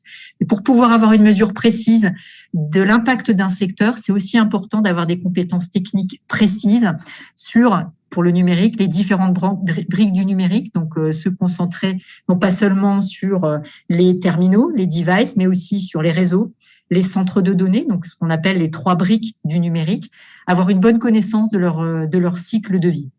Cette complémentarité, elle est aussi nécessaire parce qu'une fois qu'on a une liste précise des composantes du secteur, et en l'occurrence du numérique, dont on cherche à mesurer l'impact environnemental, pour dégager une photo et une mesure précise de l'impact de chacun des composants sur les différents critères environnementaux. Ce qui est intéressant, évidemment, pour préconiser et avoir des leviers de politique publique, c'est d'être capable de faire des projections. Et là encore, l'articulation des compétences techniques propres à un secteur que peut avoir un régulateur sectoriel, comme l'ARCEP, avec les compétences environnementale que peut avoir une agence environnementale, elle est extrêmement précieuse pour faire des projections et évaluer, par exemple, les hypothèses de croissance des usages, donc de croissance des équipements qui seront nécessaires pour soutenir ces usages, les hypothèses sur les évolutions des technologies, les substitutions des technologies, les hypothèses sur les couvertures des réseaux. Donc tout ça forme un ensemble de compétences qui sont extrêmement complémentaires. Pour donner un exemple concret de la traduction de cette complémentarité, en 2020, le gouvernement français a confié à l'ADEME, donc l'Agence environnementale française, et l'ARCEP, le régulateur des télécoms, une mission conjointe pour évaluer l'impact environnemental du numérique en France en 2020. Donc une photo. Et pour évaluer aussi, dans une dimension prospective, cet impact environnemental à horizon 2030 et 2050. C'est ce que nous avons réalisé et le rapport a été rendu public et remis le 6 mars dernier, donc c'est tout récent. C'est une approche qui décrit la méthode. Je vous parlais de l'importance d'avoir une méthode harmonisée, transparente, qui soit accessible et compréhensible, parce qu'il faut qu'elle soit contestable. Ça fait partie du jeu. On a donc réalisé cette mesure d'impact en décomposant bien les 3 aspects du numérique, les 3 volets, les réseaux, les centres de données, les terminaux, avec une approche en cycle de vie, ce qui est extrêmement important en la matière. Donc, on s'intéresse de la phase de production des équipements jusqu'à leur fin de vie et à l'aspect recyclage de ces équipements, et avec une analyse qui est multicritère. Donc, on regarde l'impact sur les émissions de gaz à effet de serre, mais aussi sur la consommation électrique, mais aussi sur l'épuisement des ressources abiotiques. Donc, l'ensemble de ces résultats sont dans le rapport pour vous donner un petit aperçu. Donc, on a une répartition des impacts sur les gaz à effet de serre qui est comme suit. Donc, les terminaux représentent 80% de l'impact environnemental en termes de gaz carbonique, d'émissions de gaz à effet de serre en France. Les centres de données, c'est 15% en 2020 et les réseaux, 5%. Et si on projette, puisqu'on a fait l'exercice de projection, si rien n'est fait, aucune action de sobriété, aucune action d'efficacité énergétique, par exemple, n'est fait, d'ici 2030, les émissions de gaz à effet de serre liées au numérique pourraient croître de près de 50% et elles pourraient tripler en 2050 si aucune action n'est prise en la matière. Merci. Je vous en prie. Merci beaucoup. Merci. Nous travaillons beaucoup avec l'ARCEP, je pense que aussi parce que vous avez cette expertise et très important que vous avez mis en évidence l'importance de travailler entre l'expertise du régulateur télécom, mais aussi avec l'ADEME, l'expertise des gens qui travaillent dans l'environnement. Merci beaucoup. So we just heard about the environmental footprint and how this needs to be managed and measured and of course reduced. So with this, I would like to ask another question to you, Elias, and that is, what are the environmental policy measures that we need to better manage and reduce this footprint? Thank you. And sorry, 2 minutes, please, because I think, yeah. Sorry, you're muted. Yeah, and yeah, 2 minutes, please, because we're yeah. running out of time. Thank you. So first, I want to congratulate ARCEP for its work and ADEME. So this is kind of a leading work, I would say, worldwide. We're working with them. I will put in the chat. I don't know who can see chat, but I'll be putting some links so you can see that later. If I can rephrase a bit. I mean, the best way to reduce footprint is not to do anything. I mean, let's stop deploying 5G data centers, everything. That's the way to reduce. But we can't. We can't for what I said before, because we will miss our economic and societal dimension. So we can't do that. So the best way we can do is to improve the net impact of digitalization. So let's grow the digitalization, but let's make sure that every growth of digitalization, you have triple, pentaple, or 10 times more sustainability benefits. That means avoided emissions, better social and economic progress. So I would say that's what we need policies for. We need policies for maximizing the net effect, positive minus the negative. So how do we get there? First, we need to make sure that we use the minimum number of equipment for the goals we want to reach. So we need to make sure that the digital infrastructures, data centers, telecoms are as green as possible. We have measures, ITU has standards, we have measures to make data centers climate neutral. We are producing at the moment kind of a code of conduct and indicators for telecoms, and we need targets for e-waste. And one way to do it is we need to turn the business model of the telecom and the, let's say, the ICT industry to be everything as a service.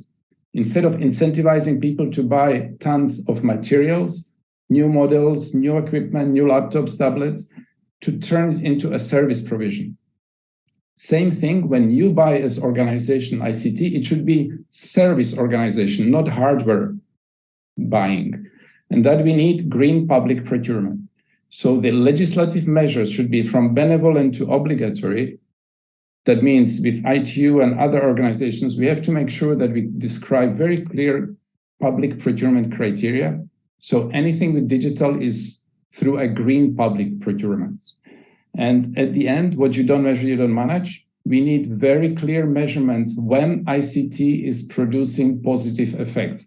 And for that, you see the link that I just put in. We work and we have the so-called Green Digital Coalition that takes the ITU latest recommendation L1480 to apply and to validate and to create guidelines for everybody to use down to the smallest SME. Thank you. Thank you very much. Another question to Mr. Andrew Acosta. We understand that space data is important in planning and managing green and blue infrastructure and identifying climate mitigation adaptation measures. Can you please, in 2 minutes, tell us a bit more how about space agencies can partner with other organizations to ensure that these advantages are effectively used to promote greener connectivity and facilitate the implementation of climate change adaptation and mitigation measures? Thank you. Sure. One of the key aspects in space is that the agencies need to cooperate. Nowadays, it's very difficult for a nation, for one agency to have single space programs to tackle only their issues. So cooperation is one of the key aspects of space. Also, when we started the Portuguese Space Agency, we started just in 2019. One of the key elements that we want to achieve is to connect the space with the non-space sectors, because we, the space geeks, we know what our data is capable of, we know what our satellites are doing, but we need to connect with those economic sectors that are not using today the space data. And this is one of the things we wanted to force. And although it's not related to this in the first point, for example, the Ministry of Justice in Portugal had an issue for a land register. It was not possible to know which land belongs to whom.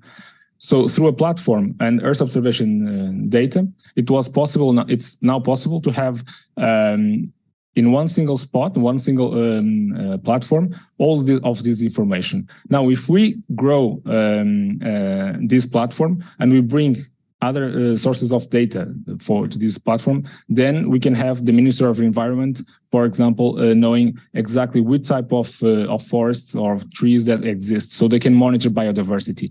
If we bring then also data regarding the rivers and aquaponds that exist, we can prevent floods or we can mitigate these issues. And most of this data is now available again through Copernicus, free and open data.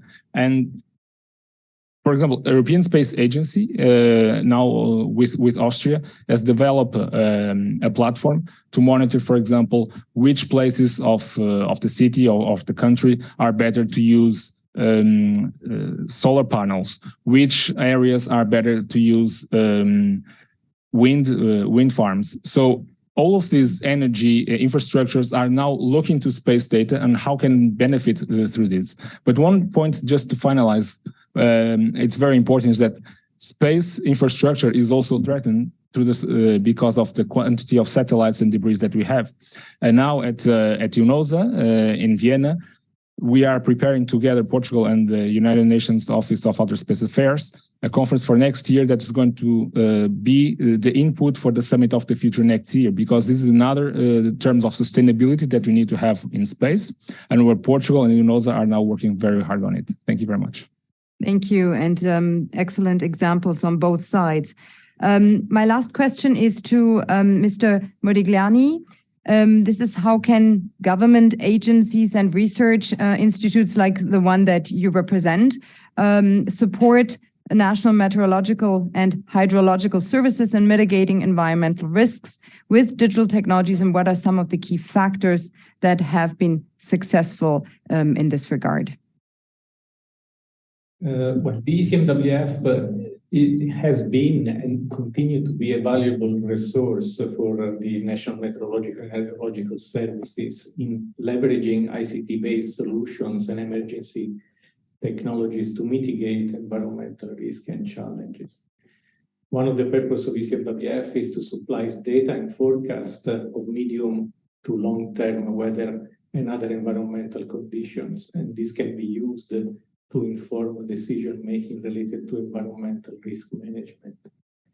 Right. In addition to that, ECMWF also supplies access to the latest technologies and data that can help National Meteorological and Hydrological Services develop on their own more accurate forecast of extreme weather events and improve decision-making related to environmental risk management.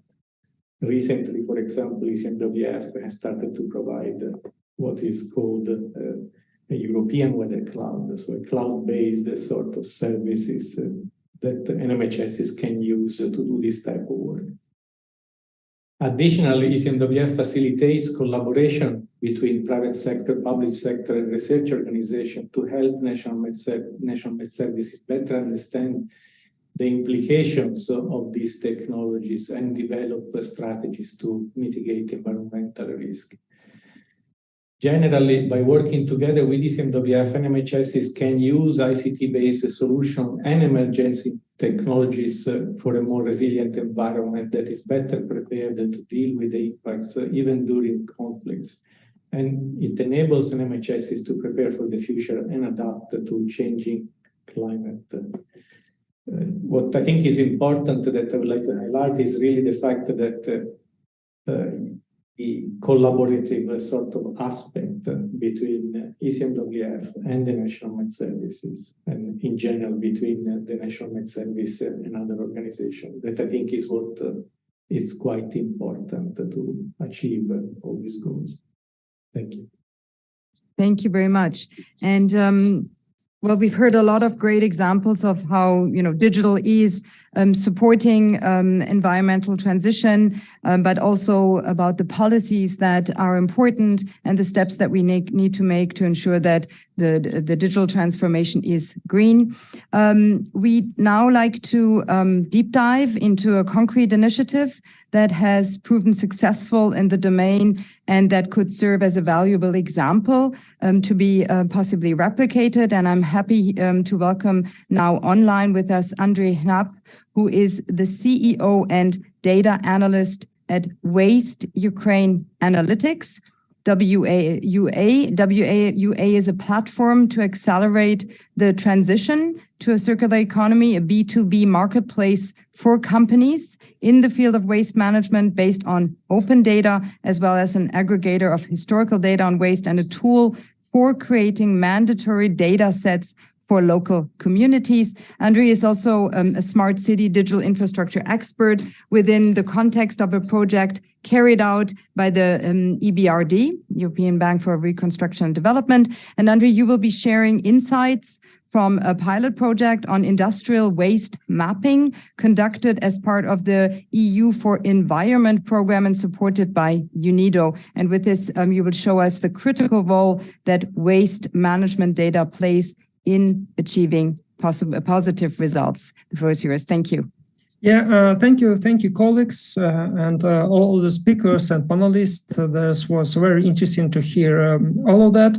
And really, I want to share my thoughts, comments about the project on circular economy and new growth opportunity, which was conducted by EU for Environment and was discussed with our colleagues back in September last year on special circular economy regional assembly, which we discussed results of this waste, industrial waste mapping.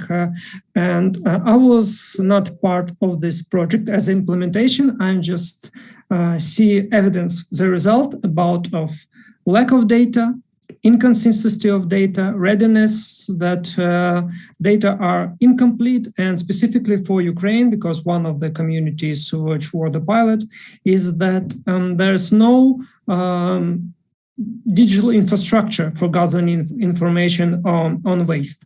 And at the same time, I work as a civil society activist as part of my Solidarity Fellowship of 2022 on the project Open Data on Waste, when we communicate with authorities, ministries about open data about waste and their quality and how to increase that and how this is the bottleneck to accelerate transition to circular economy. And all these efforts, all this science end up in our joint project with Ministry of Digital Transformation about creating 15 plus mandatory data sets on circular economy and low carbon economy, and analyze the numbers of ECC standards that can be used in Ukrainian transition. So together with my teammates, we are now analyzing like legal part, environmental part, and of course open data. And this is like ongoing project, but we already seen what things stopping us to achieve results, and a couple of them already mentioned by my colleagues on this panel. But one of them I want to highlight is this level of analytical culture in authorities, because this is a common thing that authorities on different levels gather in information as reports and disclosure and things like that, but they are not use it on proper analytical tools to predict, forecast, and uses to this circular and low carbon transition that we are looking for. And part of this problem is that some nature of this transition, because it's very often that we see this path on linear economy as like a complicated problem, but in nature it is complex. And I liked very much a comment from my colleague from Stanford who said that the opposite part for complicated is simple, so we can deassemble, decompose the problem, and even the hardest mechanism, laptop or whatever, and engineer can combine. But circular economy is complex. That opposite part is independent. So when we could take part of that, like economy or other aspect, it is very, very difficult to see a result to the whole system. And with our project, we see how it is struggle our authorities with Minister of Digital Transformation, Minister of Environment, Minister of Economic together, like joint view to this transition and how hard it is on many levels to come up with which responsible for what part of this transition, and we're trying to put it all together with other initiative on open data and informational system. And I was really glad to hear from our colleague Elias today mentioned that this is like core essence of all this process, and we currently in this path with our project on open data and communicating with authority, and of course with civil society activists, because open data is more like the disclosure and material for action, data-driven action, both for authorities and for civil society, and for some challenge as we all having. It is very important to have like proper data and informational standards and systems. So thank you very much. I know that we are like a little bit off schedule, so this is all for my part, and I will be happy to answer some question on the panel later on. Thank you very much. And yeah, really glad that you also again highlighted the importance of information, data, open data, monitoring for data-driven policymaking, and again for us to be able to in the end have to maximize the net effect of the green digital transformation, as Elias also mentioned. I don't think that we have time for questions, but we do have time to thank all the excellent speakers, the experts. I would like to thank you for your really good interventions and contributions. If there are questions, I think people can put them in the chat, and we will direct them to the right people and get back to you. And as you said, we're running out of time, and so I would like to now hand over to my colleague Natalia Mushu, who's the director of CIS, the regional director of CIS, who's come and to be here with us today for the next session. Thank you.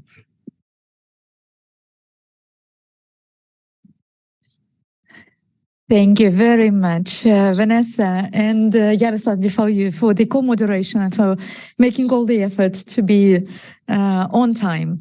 And I would like to thank all the participants here in the room and online for being patient, engaging, and sharing all your experience. So the third block that we are now moving on will be dedicated mostly to partnerships. You've all, along your deliberations, have mentioned that partnerships are a key, be it between the government agencies, be it with the private partners, be it between the international organizations, NGOs, and so on and so forth. And I'm thankful for all the examples that were already shared. So based on this experience, we, I'm sure, will have a fruitful discussion and more experiences coming from the speakers of this third part of our roundtable. But recognizing the hard work that our interpreters are doing, I would like to pass to Russian language a bit in this session.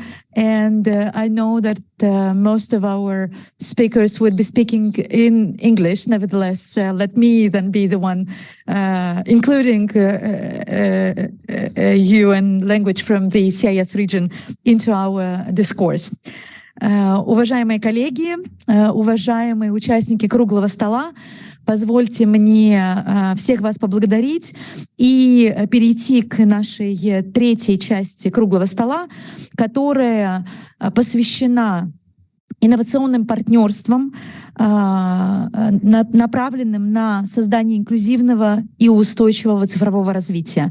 И, как я уже отметила, было много примеров предоставлено в предыдущих двух частях нашего круглого стола, предыдущими выступающими, и основываясь на уже представленные примеры, я бы хотела отметить, что мы видим, что прочные глобальные партнерские отношения и сотрудничество на глобальном, на региональном, на страновом уровне являются таким залогом успешной реализации целей устойчивого развития и инклюзивного цифрового развития. Все это отмечали. Для стимулирования цифрового развития многие страны, конечно же, нуждаются в международной технической помощи. Мы также слышали примеры этого ранее. Но, несмотря на высокую потребность, объемы финансирования развития продолжают сокращаться. И в этой связи мы понимаем необходимость развития и поддержки новых инновационных партнерств, будь то государственно-частные партнерства, будь то привлечение частных партнеров к самостоятельной деятельности, партнерства с общественными организациями и неправительственным сектором, и, конечно, партнерство между международными организациями. С учетом того опыта, который мы слышали ранее в ходе предыдущих сессий, наша сессия позволит услышать новый опыт и обобщить его, и прийти к таким более консолидированным выводам. Я бы хотела с удовольствием представить наших участников, наших выступающих в сессии. Это Орхан Набиев, который сегодня с нами здесь в зале, ведущий специалист по проектам Агентства инноваций и цифрового развития Азербайджана. Также с нами онлайн должен быть господин Автандил Кашрадзе, представитель Грузинского агентства инноваций и технологий онлайн. Коллеги, кто онлайн, я попрошу вас включить ваши камеры и присутствовать с нами. Далее выступит Майя Томанич-Видович, директор Словенского предпринимательского фонда, которая также должна быть с нами онлайн. Пор Сколин, генеральный директор Норвежского метеорологического института, также онлайн. И Сият Богатырова, представитель Департамента инновационной и промышленной политики города Москвы.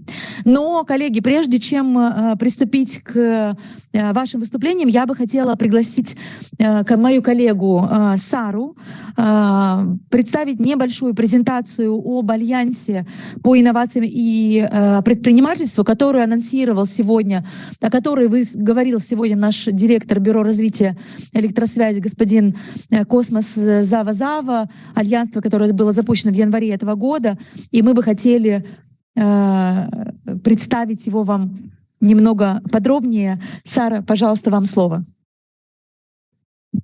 Thank you very much, Natalia. So indeed, as you mentioned, Dr. Kosmas Davazava, in his introductory remarks, pointed at the Innovation and Entrepreneurship Alliance for Digital Development. So I would like to give you a little bit more information on it. And so in fact, this alliance has been established in direct response to, sorry, I'm just seeing there is a challenge with the sharing of the screen. So I just want to make sure that you can see it correctly.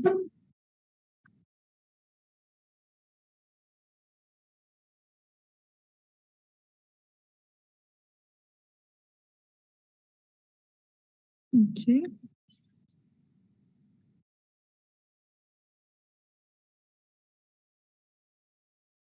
Okay, I think like this should be fine. And so the alliance, in fact, has been established in direct response to the request of the members of member states of the ITU to receive more support on building an innovation ecosystem. And what we see right now is that many countries aspire to become an innovation-driven digital economies, but we can identify that, in fact, despite the massive investment in ICTs, entrepreneurship, and innovations, there are still many countries that are struggling to adapt to the fast-changing digital environment, to become an effective adopter of emerging digital technologies, to become a driver of digital innovation that creates socio-economic impact, to leverage entrepreneurship-driven digital innovation as a driver for job creation, to gain access to a network of like-minded changemakers and their best practices, and also finally their challenge to develop innovative local, regional, or global partnership to accelerate digital development. And so what we are aiming to do with this alliance is to support countries to be ahead of the curve and make sense of the evolution of technology, policy, and innovation dynamics, The innovation also aims to harness technological know-how into global goods through an open innovation and multi-stakeholder mechanism, accelerating access to emerging technology for all. It also aimed to accelerate the uptake of digital innovation-driven entrepreneurship and opportunities for talent to achieve socioeconomic inclusion in their communities. The Alliance also seeks to develop agile policies that provide stakeholders with safe space for experimentation, encouraging innovation and attracting investment in the digital ecosystem. And finally, it also aimed to promote collaboration and synergies that scale digital innovation and achieve cross-cutting sectoral value for a competitive digital economy. But so how do we aim to do that concretely through the Innovation Alliance? So this would be done through three main vehicles. The first one being through a digital transformation lab that will support the design and implementation of the network of centers. And this lab will provide technical assistance to enable countries currently lacking key capabilities in sandboxing and developing initiatives to accelerate digital development. And so this lab will be located in Geneva and will be accessible virtually. The second vehicle will be the network of acceleration centers, as I mentioned just previously. And so in fact, the network will enhance global, regional, and national innovation capabilities for technology, policy, and flagship initiative development. The various centers will accelerate digital transformation through a unique ecosystem thinking approach that combines the best of three recognized methodologies, which are sense-making, system thinking, and design thinking. And the centers will also amplify local capabilities to accelerate local innovation, entrepreneurship, and the digitalization of economies to improve the competitiveness of the economy. And finally, the Digital Innovation Board. So this board will guide the work of the Alliance and ensure its effectiveness, accountability, and sound decision-making. And so the board will facilitate high-level coordination and engage in global advocacy at the UN level and with regional and international organizations as well. And so with this, it will help to leverage its reach, and it will help mobilize resources and partnerships, share lessons learned, and create global learning community. And so I really invite you to learn more about this Innovation Alliance by following the link that I will also put in the chat. And thank you very much for your attention. Thank you. Сара, спасибо вам большое. Действительно, приглашаем вас ознакомиться с задачами Альянса и присоединиться к нему. По возможности, это еще один пример партнерства, нацеленного на поддержку устойчивого развития. Итак, дорогие участники, давайте мы перейдем к дискуссии. И я бы хотела первый вопрос задать, Архан, вам. Вы представляете агентство, которое активно работает с местными предпринимателями, со стартапами. Мы посещали вас в прошлом году, поддерживаете внедрение инноваций, и научно-исследовательские работы, и технологические решения на местах, да, посредством грантов, кредитов, фонда венчурного капитала. Как вы видите применение механизма вот такого инновационного альянса в своей работе? Как они могут помочь в создании партнерств для того, чтобы дальше поощрять инновации и предпринимательство? Благодарю вас, госпожа Мошу, но извините, можно я продолжу на английском языке? Спасибо большое. Thank you, everybody. Thank you, Sarah, for presentation of Alliance. I would like to answer to the question in that way, that Alliance, in a way, Alliance can provide a platform of collaboration between companies, universities, and research institutions. Our agency, Innovation and Digital Development Agency, it's a new agency which works approximately more than 1 year in Azerbaijan, and we're really doing great. We're trying to do great, but at the same time, we have a specific lack of the research and development centers. For us, it's a crucial R&D. R&Ds for us is a crucial. Another significant role by providing a platform from ecosystem is to connect with the big companies and to create R&D centers by these big companies. what we know from our own experience as Azerbaijan, in 1991, when we become independent, we are petroleum and gas country. We used to work in the old Soviet technologies, but when this transformation started, when BP came to Azerbaijan, when the Statoil came to Azerbaijan, when Chevron came to Azerbaijan, when Total came to Azerbaijan, they came to Azerbaijan and they start the corporative change process in Azerbaijan. That's now we can see the SOCAR have the bases in the Switzerland. Even it's our now it's oil and gas company. It means that the influence from abroad, experience from abroad, and the experience and the boost from the big companies, big investors, can create a good ecosystem and the good research and development centers to enlarge and ensure our ecosystem. We have very small market. Azerbaijan is a compact country. We don't like to say this small country, but we're compact country. We don't have such a big market, but we have good opportunities to go abroad from our country. For example, the geography is a destiny. We are between Russia, Iran. We are between the Europe and the China and India, between Asia and Europe.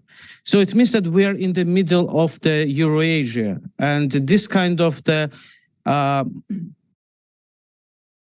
increasing of awareness of our country and what we do, and good and strong cooperation and collaboration with Alliance can increase the awareness, and also can really boost our innovation ecosystem. Yes, it was a little bit long. As an answer to your question, yes, we are waiting from Alliance come to visit our country. We are waiting to increase the awareness and to help us to build our many research and development centers. And I know, if I not made a mistake, about the network of acceleration centers. You have new acceleration center in New Delhi. We would like to have in Azerbaijan also the new acceleration center and become part of this network. We have another we have the 6-year strategy for future as a development agency. And now we are really impacting to the legislation process in Azerbaijan. We have zero tax policy for ICT companies, zero VAT, zero social security, and easy, simple resident permit for the ICT companies who wants to transfer to Azerbaijan. We have too many from Russia because of the situation, the reluctance. We have from Turkey. Now we are working with Israel. The Israel University opened in Azerbaijan yesterday, a big cybersecurity center. It's an R&D center in Azerbaijan.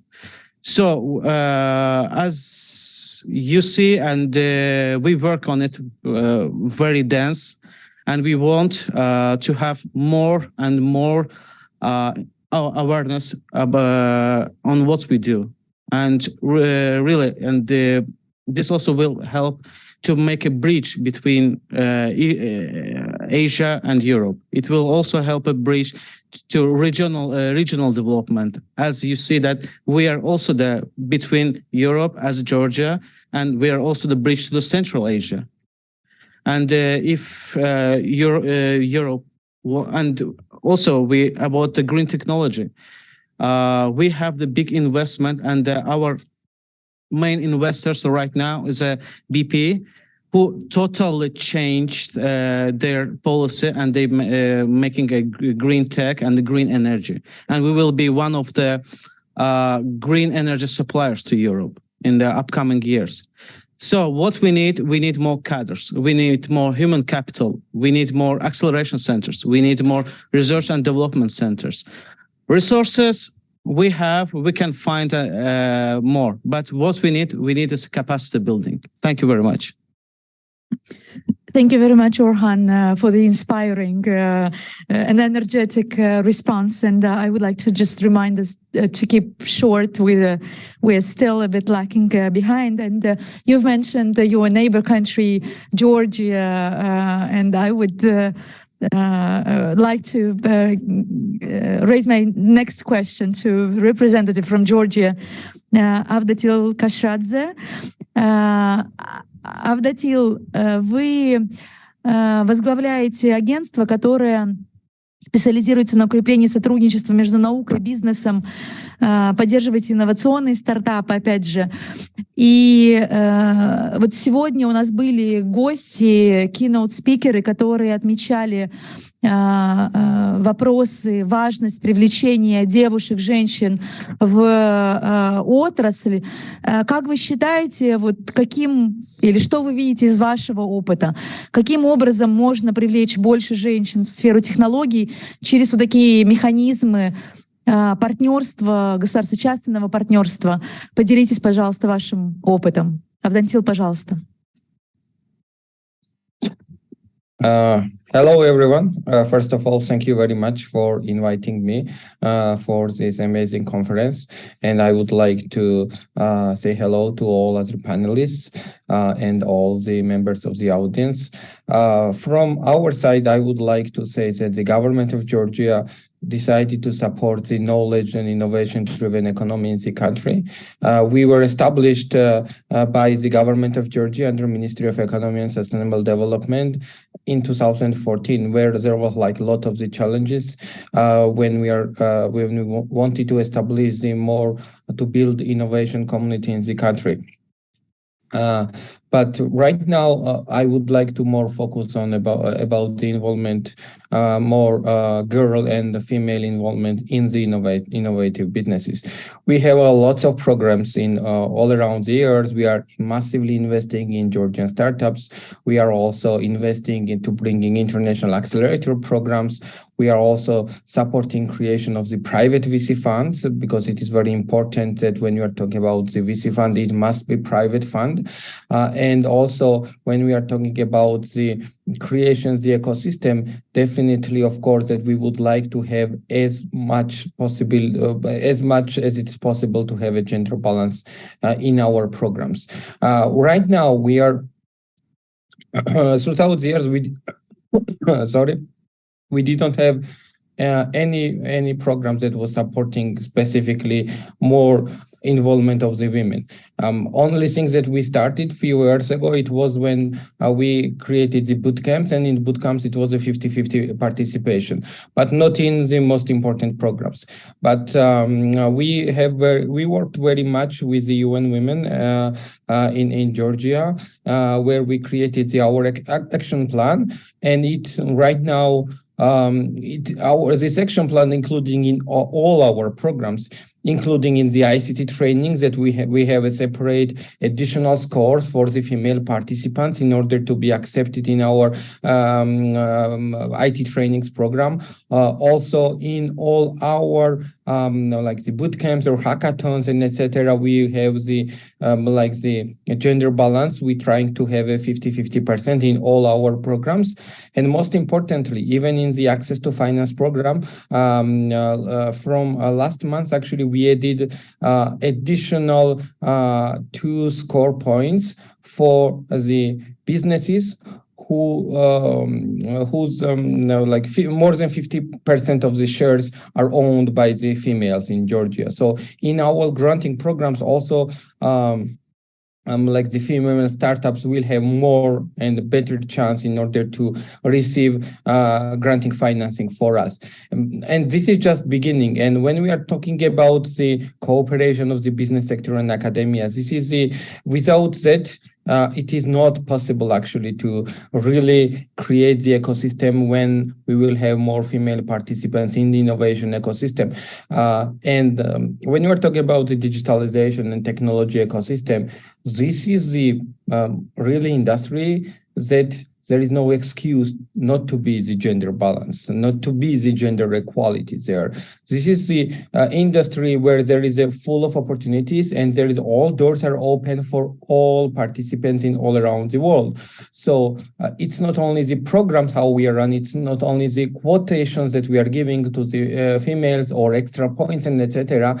But what we are trying all together to really build is to build the community and ecosystem where people does not think that with the stereotypes that this is something that men's job, this is something female job, and etc. Because this is the most important. Otherwise, all the programs, all the extra points, it may give you like the small wins, but overall, you need more and more efforts together with academia and private sector. Otherwise, it will not work. So we are also trying to work with big private sector, with small private sector representatives in order to work as much as it's possible to create the ecosystem where gender equality is present.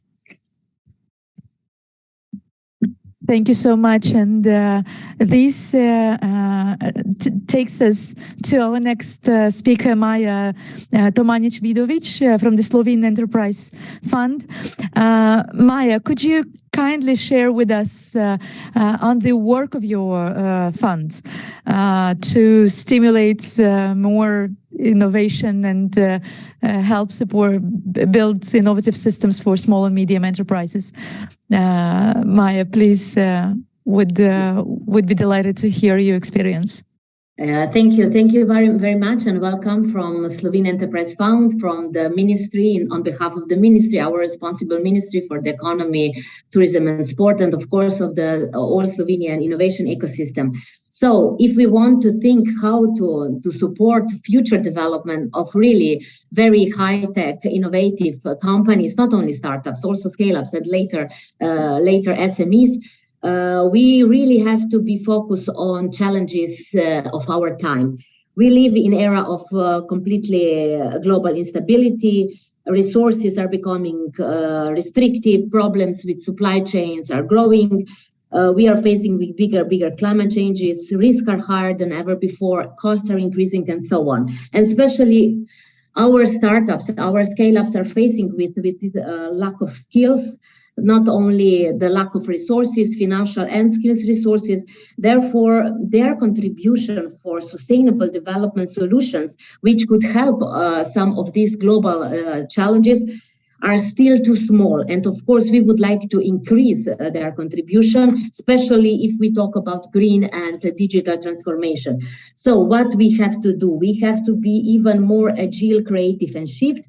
We must be focusing more on priority topics and greater development impact, including, of course, digital technologies. And what is very important, future will demand even more innovative and collaborative solutions.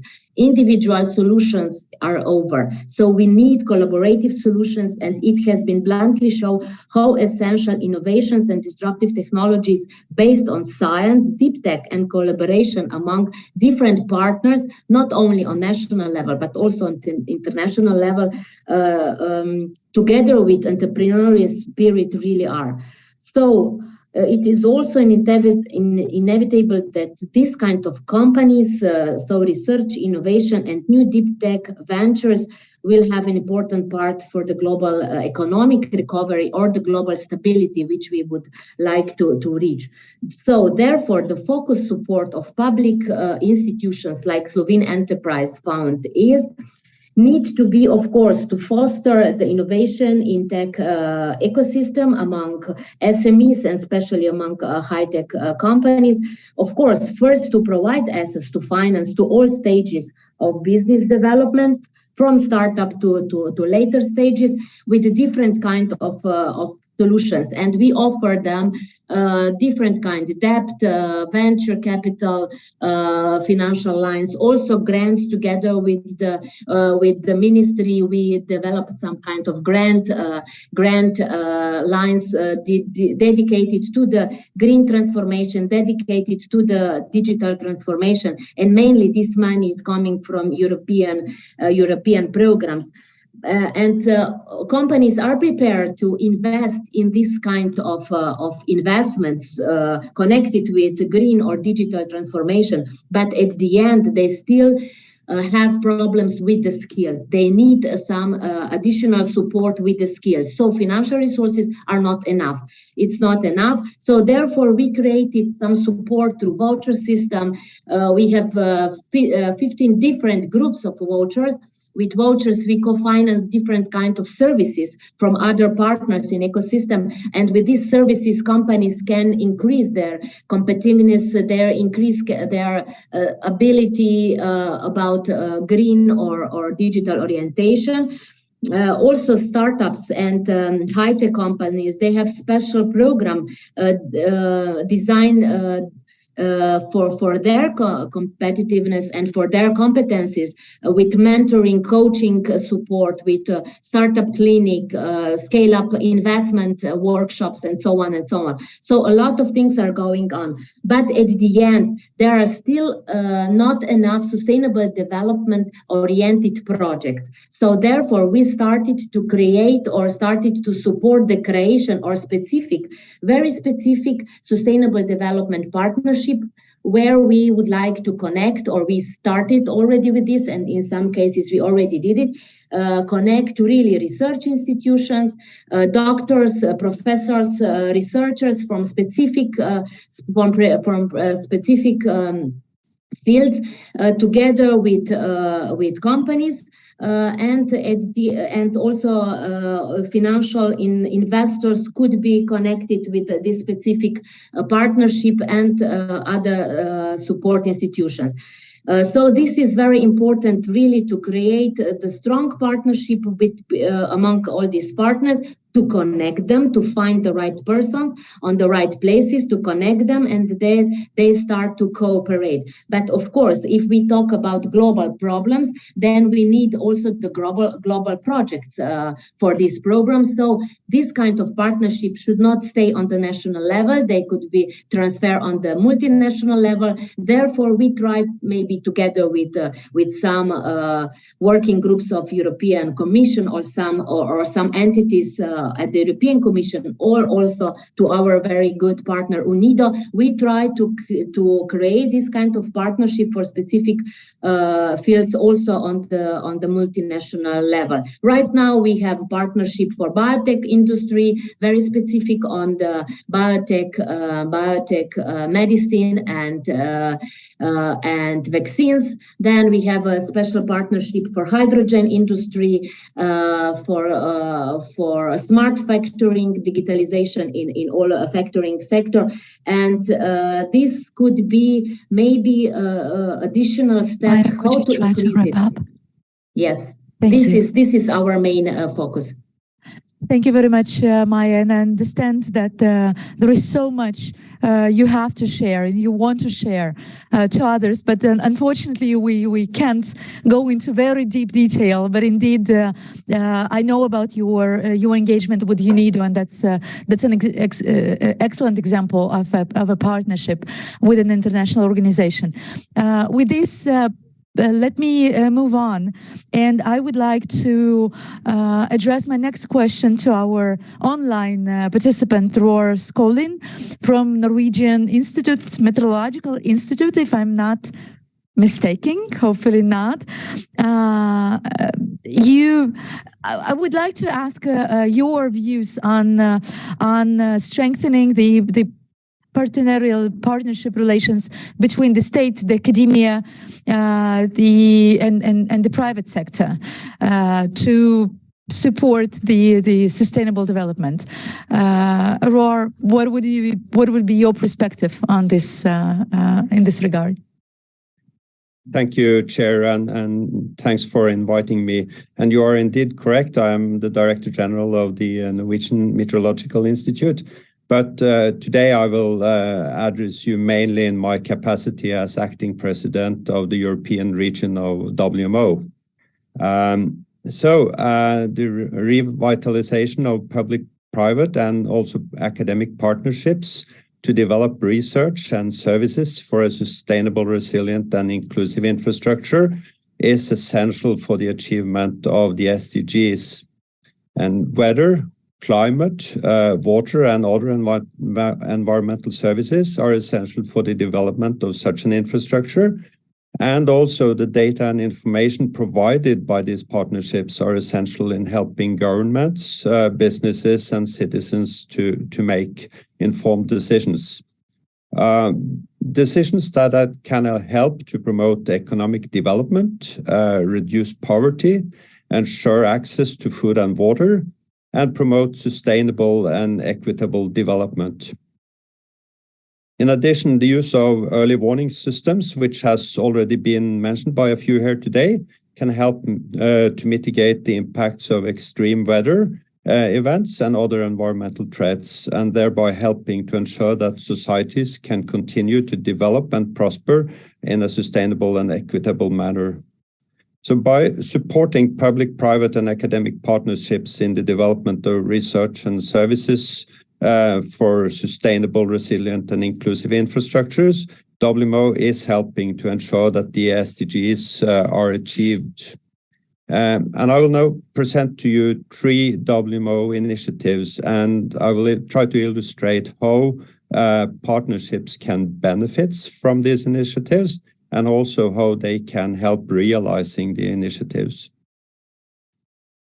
The 2021 Extraordinary World Meteorological Congress approved what we now call the WMO Unified Data Policy. That was done in order to dramatically strengthen the world's weather and climate services through a systematic increase in observational data and data products from across the globe. The WMO Unified Data Policy states that members shall provide on a free and unrestricted basis the core data that are necessary for the provision of services in support of the protection of life and property and for the well-being of all nations. This data policy will strengthen and better sustain monitoring and prediction of all Earth system components, and that again could have massive socio-economic benefits. It will lead to additional exchange of all types of environmental data, which in turn will enable all WMO members to deliver better, more accurate, and timely weather and climate-related services. Free and unrestricted access to this data will also foster collaboration with the private sector and with academia. And I think that further benefits will be obtained if the private sector and academia also share their environmental data with the public sector, so that it can be used to improve the services within weather and climate. So that was the first example, free and unrestricted access to data. The second one is about the Earth system approach to the development of research and services. This approach recognizes the interconnectivity of the various components of the Earth system and seeks to promote the integration of data and information from different sources to better understand the impact of climate change and other environmental threats. Close collaboration between the national meteorological and hydrological services and academia is a prerequisite for realizing the benefit of Earth system approach. We need enormous amounts of research that we cannot do ourselves. We have to do it together with academia. My final example has been mentioned a few times already. Early warning systems are a proven and effective and feasible climate adaptation measure that saves lives and provides at least a tenfold return on investment. And as you have heard, the United Nations Secretary-General António Guterres in March 2022 announced that the United Nations would spearhead a new action to ensure that every person on Earth is protecting by early warning systems within 5 years. And it tasked the WMO to lead this effort. Ensuring that every person on Earth is protected by early warnings within a period of 5 years is a global challenge that will require the combined efforts of the public and private sectors and will not be possible without the vast and varied capacity of businesses. So WMO recognized that the role of the private sector could go beyond a supporting role, and that private technology sector could be a leading contributor to the 5-year goal through private-public partnerships. So overall, WMO is committed to supporting government, businesses, and citizens in the effort to create sustainable, resilient, and inclusive infrastructure. And through the Earth System approach, the Unified Data Policy, and the Early Warning System Initiative, WMO is committed to providing the necessary data and information to ensure that public, private, and academic partnerships can develop research and services which again will respond to the challenges of climate change, extreme weather events, and other environmental threats. Thank you very much. Thank you, Ro. We've heard today about the early warning system earlier, and indeed, thank you for again reiterating the importance. And this made me thought that we had the presentation today from Kyrgyzstan about connecting rural, remote areas, of how important the early warning system would be for those areas that are, remote, not always well connected, but also the system might be as important for the large cities, right?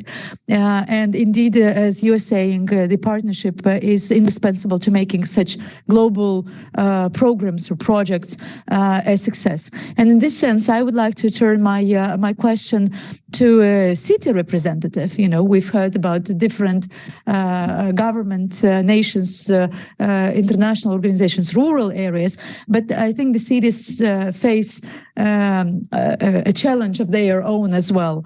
And my question would go to our next speaker, Asiyat Bagateirova. Asiyat, we'd love to hear your perspective on the role of partnerships in the innovative and entrepreneurial development of large cities such as Moscow that you're representing, please. Hello. Thank you so much, Natalia, for your question. Thank you so much for previous speakers, but my presentation will be a bit different. According that I present the Department of Investment and Industrial Policy, it's so pleasure for me to present how Moscow achieves SDGs 9 and 17. It connects with some industrial experience and experience in cooperation. First of all, I would like to mention that Moscow city government pays much attention for SDGs achievement. And not everyone knows that from 2018 to 2021, Moscow participated and successfully finished the pilot project, a territorial approach to SDGs, and launched the report. And following OECD recommendations, Moscow carries out projects that could be best practices for all cities and regions in achieving SDGs 9 and 17. First of all, I would like to tell about the project that is named Workplace Creation. What does it mean? One investor during his real estate project implementation also creates the place of employment as business centers or industrial parks or shopping or sports, social or education facilities, and he receives a benefit for rent or a benefit for payments for changing a type of permitted use for land plot. And this project will be useful for cities that have problem with commuting. Another project that's also connected with the investment and industrial policy is offset agreements. It's public procurement with obligations. We use this instrument to cover social important directions as children meal in kindergartens or medicine provision or something similar. So in order to have proved and guaranteed supplies, Moscow concludes long-term contracts. In this case, the investor should build on the city's territory manufacturing plant, and after launching, the investor will have long-term guaranteed sale of production. That is so important for establishing business processes. And coming for SDG 17, I would like to say that in this regard, Moscow is open for learning. Moscow is open for sharing the best practices that will help people to live better in their cities and regions. And in order to share our experience on our Russian national level, in 2020, we launched the project with a Russian single industry towns. It was very exciting for us to help them to achieve SDGs by learning with them OECD methodology, creating recommendations for them how to develop effective toolkit of improving their urban management and development.